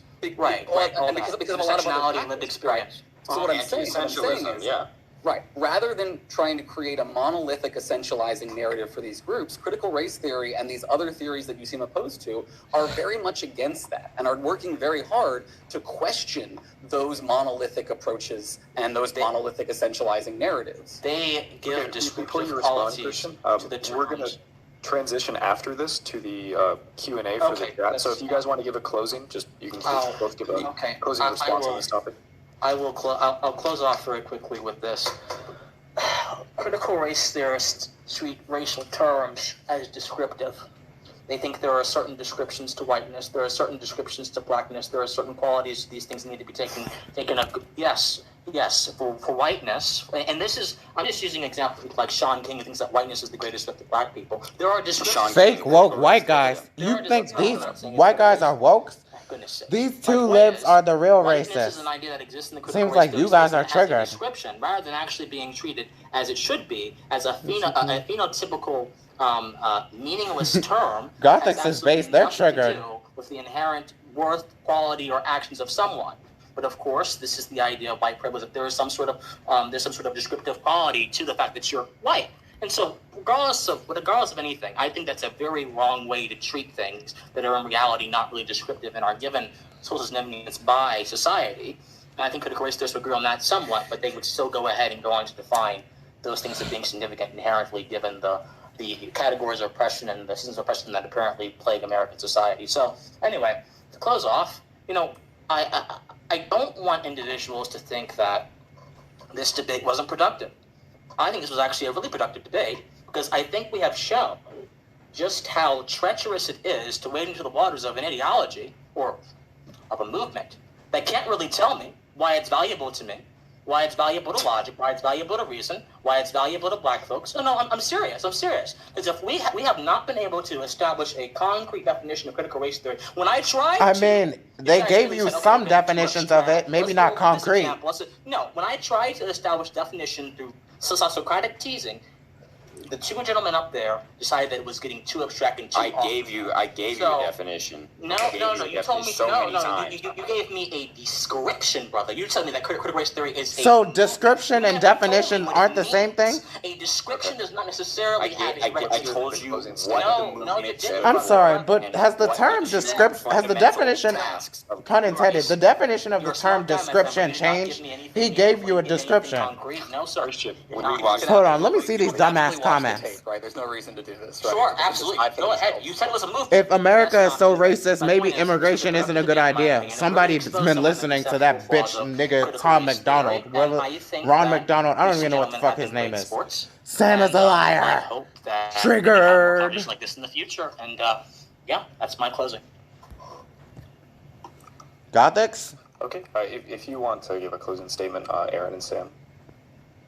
Oh, I was gonna. Did Gothix? Did you want to go first, and then we can close our side out? I'm sure. I guess I'll close. Yeah, I can't particularly say that I think that this debate. I walked away with anything from this debate. I wish I walked away with more. However, the overall. My overall idea about this whole thing is this education or this theory. I find that it's put on the level of some type of moral education, right? Something that you teach your kids not to be racist. Like you teach them just how to be a good person, right? That's how I'm looking at critical race theory, because otherwise you go to school for science, math, history, all that stuff. Anything bonus is supposed to be taught by your parents. That's how that's who's supposed to raise you and set you up for success. I can agree on that, Gothix. Whenever the government says, hey, government, this is a great idea, let's implement this into schools, which is already happening. Which government? Where? That's what I'm saying. Critical race theory? We're in the closing argument. We're in the closing argument, my brother. This is not the time to formally debate something. We're in the closing argument. Okay. Calm your estrogen, Christian. Calm your estrogen. Gotta stop that right there. Yes, so my overall thing is the fact that other people are saying, yes, this is what you should be learning, even though these types of principles or education really should be handled at home. And the fact that I unfortunately have to tell this to two white men is very concerning to me, because if this education or this theory is supposed to somehow benefit me, I find it really disheartening that you guys are sitting here laughing, and it drives me wild. That's all I have to say. Go for it. Go ahead, Sam. I mean, somebody's going to say Gothix own them. Necessarily supposed to yes, and they failed. No one is shocked. Any more than another. Critical race theory is good for anyone to learn, but I mean, it still seems clear to me that our opponents are not clear on what critical race theory is, or if they are, then they're just electing to do that Rufo and Lindsay style conflation where they're continuing to talk about it as the sorts of, stupid D'Angelo-esque things that they've seen on social media, in the news media, etc. I defined critical race theory as well as one can define it, because it does sort of elude, a necessary and sufficient condition style analysis, right? Not everything can be pinned down in such a way. I'm sure Christian would recognize that. Some things we can only give at best an approximation, a cluster concept, and that's what I did. I said, look, critical race theory is a movement of scholars. It's an academic movement. They're interested in understanding how race and racism continue to play such an important role in American life after all of this landmark civil rights legislation that was supposed to bring us to a state of racial equality. And then, even after that, I said, here are some things that a lot of critical race theorists believe. I gave examples. And some reason and descriptions. Christian thinks I just said it was a movement. Anyways, I'd love to continue the discussion more, but it seems like when we were giving the examples that were asked for, they were just sort of... They didn't like the answer. ...brushed under the rug or just taken as not representative or unsatisfying. And at that point, I don't know what else to do. Great. So, I'll finish up. I like gothix, I'm more concerned by the real-world consequences than the intentions or which theory something falls under, right? And as I said in my opening statement, my concern here is that I think that the attacks on critical race theory in school are part of the continuation of a very real Southern strategy by the GOP to activate white racial animus for the sake of political power. So what I want to do is, and if I may paraphrase gothix here, it's unfortunate that I have to quote these things to two black individuals, but I want to point out this is a quote from Lee Atwater, who is an advisor of Ronald Reagan. Okay, Aaron, you're being a dick. We've talked about here several times, and I'll say content warning, right? N-word. Y'all don't quote me on this. You start out in 1954 by saying N-word, N-word, N-word. I'm not going to get you demonetized by saying it out loud, right? By 1968, you can't say N-word. That hurts you, backfires. So you say stuff like forced busing, states' rights, and all that stuff. You're getting so abstract now that you're talking about cutting taxes. And all these things you're talking about are totally economic things. And a byproduct of them is that blacks get hurt worse than whites. And subconsciously, maybe that is part of it. I'm not saying that, but I'm saying that if it's getting that abstract and that coded, that we are doing away with the racial problem one way or the other. You follow me? Because obviously sitting around saying we want to cut this is much more abstract than even the busing thing, and a hell of a lot more abstract than N-word, N-word. So any way you look at it, race is coming on the back burner. So this is Lee Atwater very clearly laying out the strategy of using racist dog whistles when overt racism was no longer ethically acceptable. And they do this by the use of coded terms, by the conflations of language. And I want to compare this with two quotes from Chris Rufo that Sam has referenced here. These are two tweets he put out. He said, "We have successfully frozen their brand, critical race theory, into the public conversation and are steadily driving up negative perceptions. We will eventually turn it toxic, and we will put all of the various cultural insanities under that brand category. The goal is to have the public read something crazy in the newspaper and immediately think critical race theory.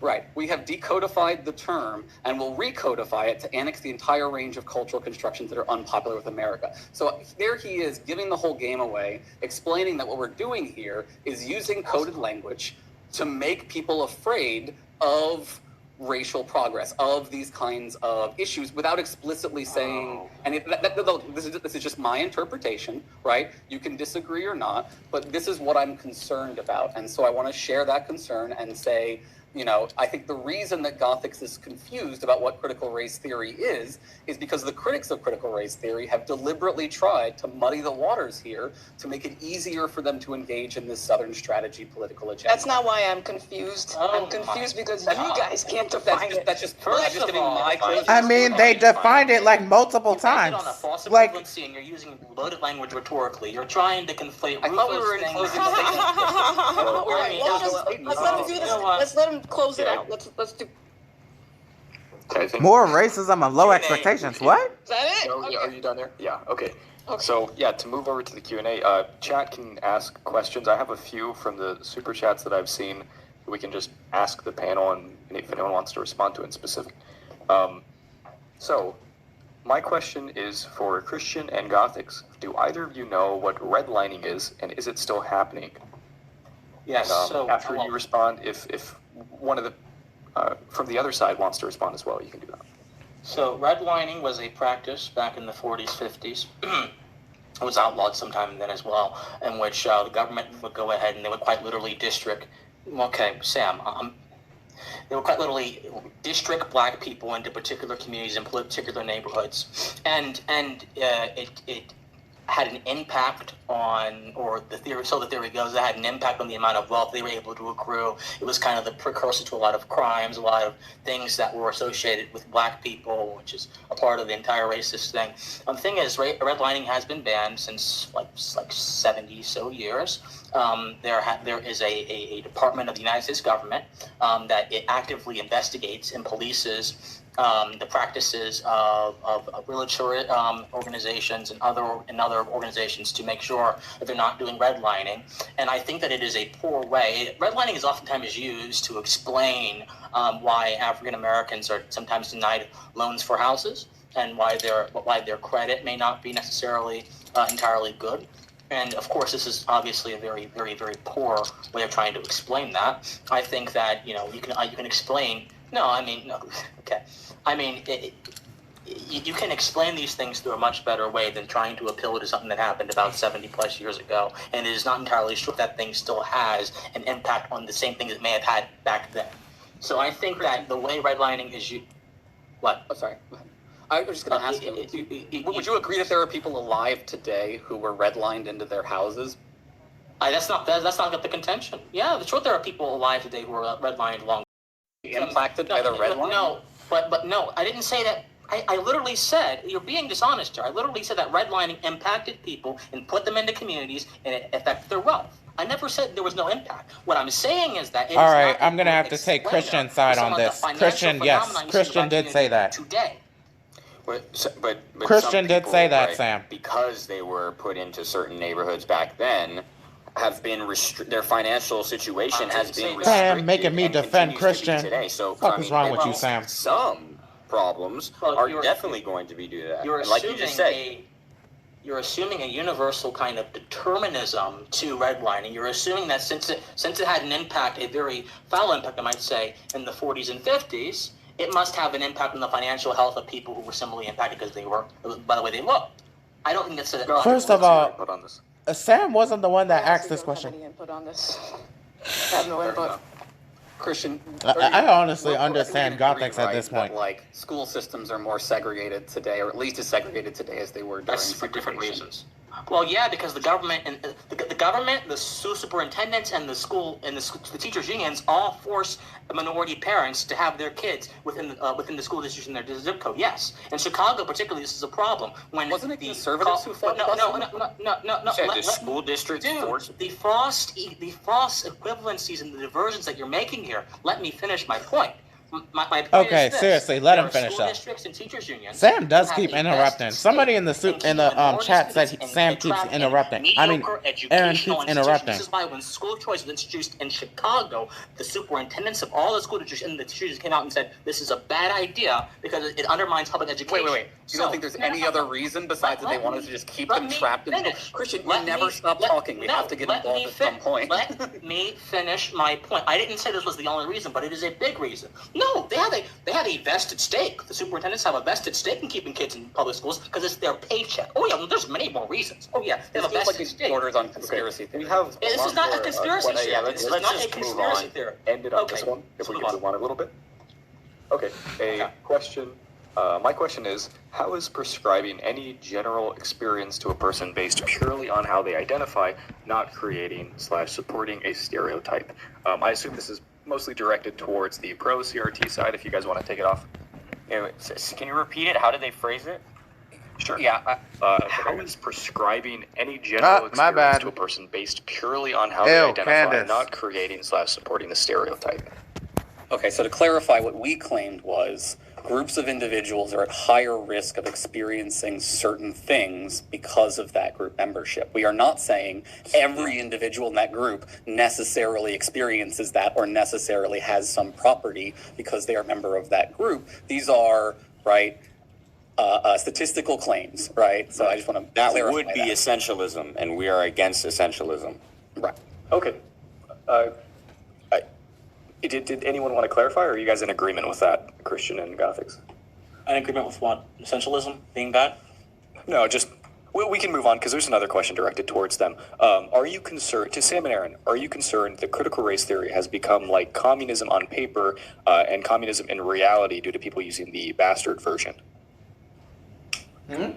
So I guess the question's I'm concerned about the potential of that. Like that we could be at that point, and that if we're not, that we could be soon, in terms of just like how rapidly bastardized the term has become, and how rapidly it's become such a powerful tool of demonization.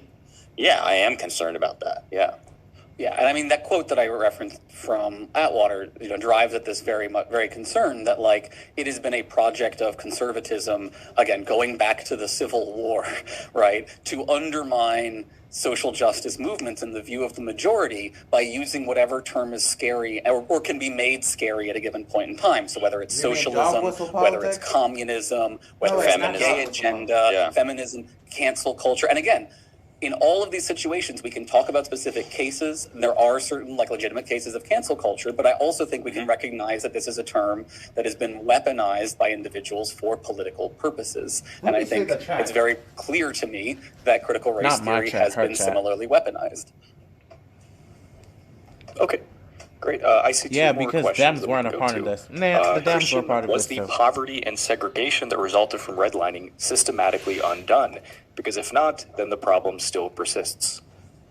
No. Well, okay. So I think that question is somewhat phrased dishonestly. Well, so first of all, redlining was made illegal.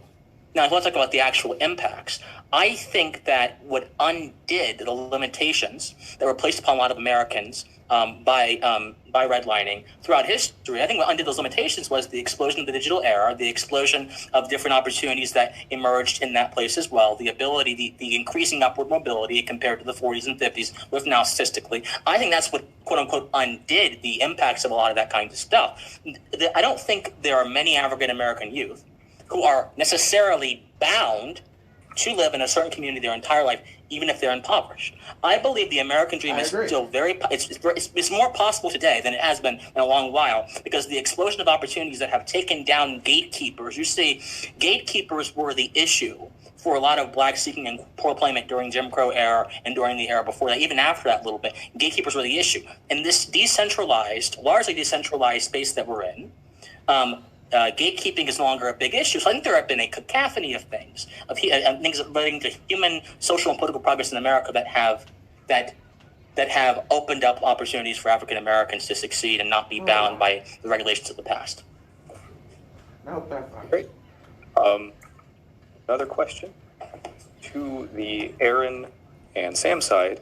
If CRT is a movement, I guess just to summarize, what are the concrete goals that the movement seeks to achieve in as short as possible?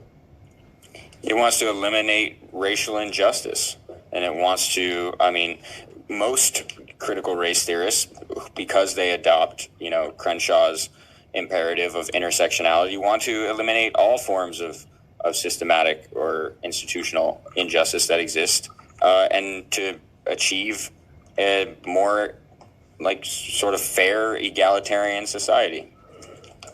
Okay. Yeah, and I said there were. Oh yeah, you can go.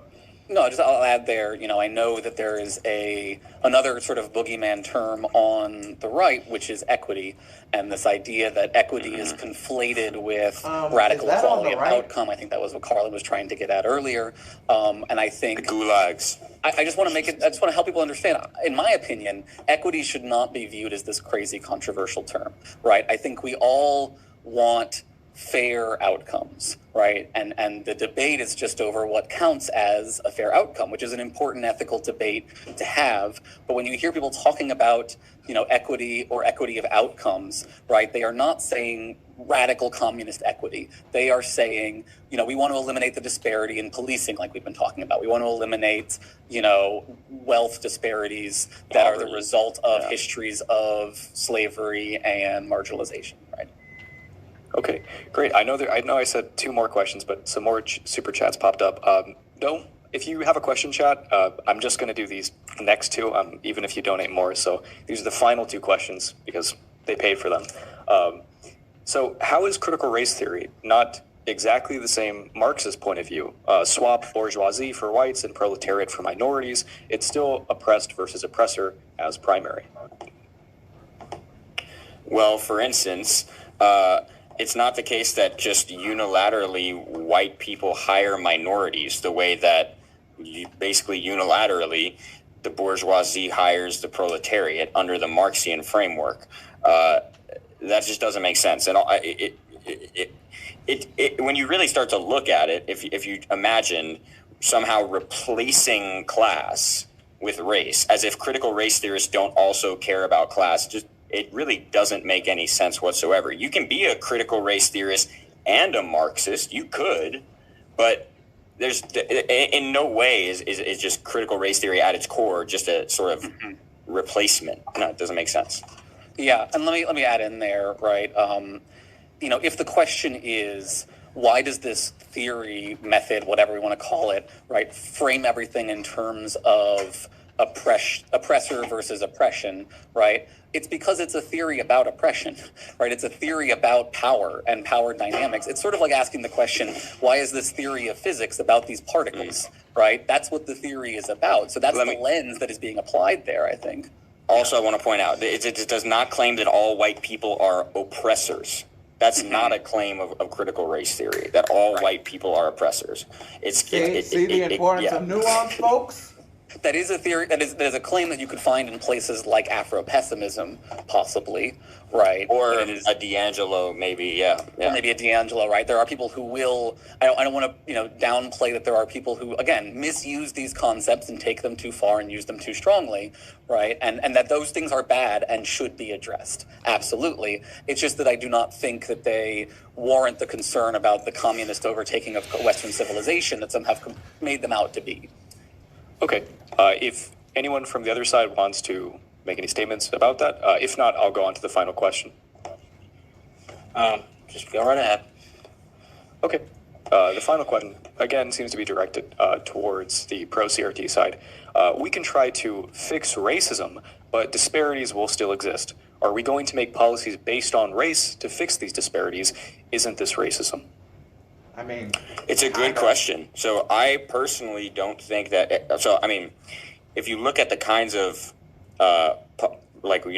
affirmative action policies that exist on like the level of higher education, they have to be justified in terms of the goal of the diversity of the institution. I don't think that that's a very good reason to have these sorts of policies. I think if there is any good reason to so-called discriminate in favor of certain groups, it's on a historical basis. So it would be as a part of a sort of like reparation style program where it wouldn't be based on simply being black, right? Because there are black people in this country who have recently immigrated and whose family and ancestors did not suffer the injustices of Jim Crow, slavery, etc. And I think that the justification for such corrective policies would be historical and would go specifically to like American descendants of slave, and it would be a very difficult one to do. So, but I mean, there are some critical race theorists who might argue for just race specific policies. I personally don't think that that's the right approach. Yeah, I will say when I teach ethics, I do affirmative action as part of our conversation, and we talk about preferential affirmative action versus procedural affirmative action, which is the distinction that's being raised here. And I think there are good arguments to be made for some degree of preferential affirmative action. For example, there's data that suggests that the racial wealth gap is not likely to ever close if we use purely colorblind policies for dealing with it. I want to bring in a quote here from Lyndon Johnson that I think is very important here. Lyndon Johnson being the guy who signs the Civil Rights Amendments, right? Civil Rights Act. He says, "You do not take a person who for years has been hobbled by chains and liberate him, bring him up to the starting line of a race, then say you are free to compete with all the others, and still justly believe that you have been completely fair. We seek not just legal equity, I bet you $100 somebody in her chat said that LBJ said that shit. Hold on. And a theory, but equity is a fact, and equality as a result." So, what he's saying there is some argument to be made that it can be ethical to have policies that take into account people's race or sex or a variety of other kinds of factors when trying to LBJ was a white supremacist. Yes, I know. Gothics, get in there and speak the truth. Actually works or not. Where the fuck did Gothics go? I don't know. Waving those things aside, but I don't think it's as black and white as we can all just agree that procedural affirmative action good, preferential affirmative action bad. Okay. Any comment from the other side? Okay. Well, then I guess we can close up the debate. It's been kind of hectic. Part of that's my fault. I think next time I'll make sure I have a mute button to use. I definitely didn't do as good of a job as I could have as a moderator, so I apologize to the chat. And I think you still did great, though. Yeah, okay. I appreciate your effort. I could have done better, but I think the debate was still better had than if it had not been had at all. I think production came out of it, so thanks everyone, and thanks to Carolyn, even though she's gone. And I guess I'll give it away to Gothix. And thank you, Gothix, for having me as thank you, Gothix, and thanks, Christian. For hosting. Thanks for hosting. It's not at all satisfying to you, but I hope I appreciate it. It was not, I'll be honest, it was not. I'm a little bit drained, but I still appreciate it. I did debate for 3 years. I have spent my entire weekend debating for 9 hours at a time each day, and I have never felt as drained as I do right now. But it's all right. You brothers will very. I think that's probably a good sign, right? It was an intellectually rigorous debate. I wouldn't go that far. Okay. We live in a world of intellectual powers, and a lot of powers compete with your attention. Not all powers are made equal. So I wouldn't say this is intellectual debate, but I appreciate you guys coming on anyway. It was interesting. Right. It was an incredibly interesting. Damn, Gothics. All right. After show. Gothics have ADHD like me. Did you want to stay on, or did you want to restart the stream? Let's restart the stream. Restart? Okay. No. All right, y'all. That's going to be it for this debate. Christian and I might restream in like a little bit. So, thank you guys for joining us. Everyone, thank you so much for listening in. I'm going to leave this video public. Feel free to watch it as many times as you like. And that's it. We will see you in a few minutes. Bye. Everyone. The fuck? So now it's loading? Like, what the hell? Alright, well, that was it. Like, I'm surprised the thing even recorded for this long. That was a very interesting... Oh, shit. No, I do not want to look at this bitch right here. Alright, let's see. Damn, where's the fucking debate? Where's the debate? Alright. So, yes, this was a very interesting debate. I might look at that live stream. Should I record it? No. I'm just gonna look at it to see if they talk shit. Like, there's like Gothic she'll probably be all like to Christian, like, he didn't answer my question. I'm sorry, I can't. I don't hate Gothics, okay? But yeah, even though he like gave her many descriptions, which description and definition is basically the same thing. like describing it and defining it. Okay, they go hand in hand. But yeah, this was a very interesting debate. Like Gothix said, Gothix said she didn't really walk out of here with anything? Like, me neither, man. Like, you know what I'm saying? Like, it's a little disappointing. Like, till this moment, like, this is from a leftist perspective, what those two said. Like, what CRT is. I like that there was nuance to it, like, them mentioning that it's not saying that white people are oppressors, or at least some of it. But, yeah, I'm still going to do a lot of research on this. Like, and my initial theory was what Aaron said, that this was just some sort of a red scare. Like, you know, they're trying to create fear and panic off of it. And, like, knowing what I know now, I think my initial point was correct. My theory was that it was not that bad. Actually, I didn't say this, but I didn't think it wasn't that bad. Like, black and white kids of all races who learned this, they just, like they forgot it the next week. Because something not that bad is something you'll just forget the next week. And, you know, they're still cool. But, yeah, I don't think it's gonna cause, like, you got conservatives saying it's gonna cause division, it's gonna cause the end of civilization, when, I mean, man, it's just a theory. Like, a game theory. No, but seriously, like, it is just a theory.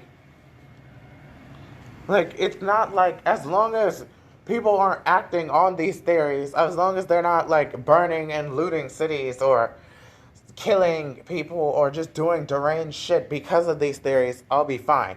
Now, a theory is that I think that's what conservatives are worried about. Conservatives, they are generally repulsed by leftism, liberalism, you know, because that's what spawned all this woke garbage. So they initially see it with fear, which is understandable, okay? So, but my thing is, CRT isn't just something that's popping up. Hasn't it always been a thing? Like, why is there outrage of it now? And then you got Kaylee, she's like, oh, but they taught it in Seattle. And I'm like, so one place taught it? Like, yes, I guess you're right. They did teach it in public education. One of them. Like, and see, you know what, to be fair, Seattle might not be the only one, but, like, it's not systemic. We're not seeing it everywhere. At least I don't think so. But, yeah, this was a really interesting debate. That's pretty much it for me. It's already been long enough. Yeah. Bye.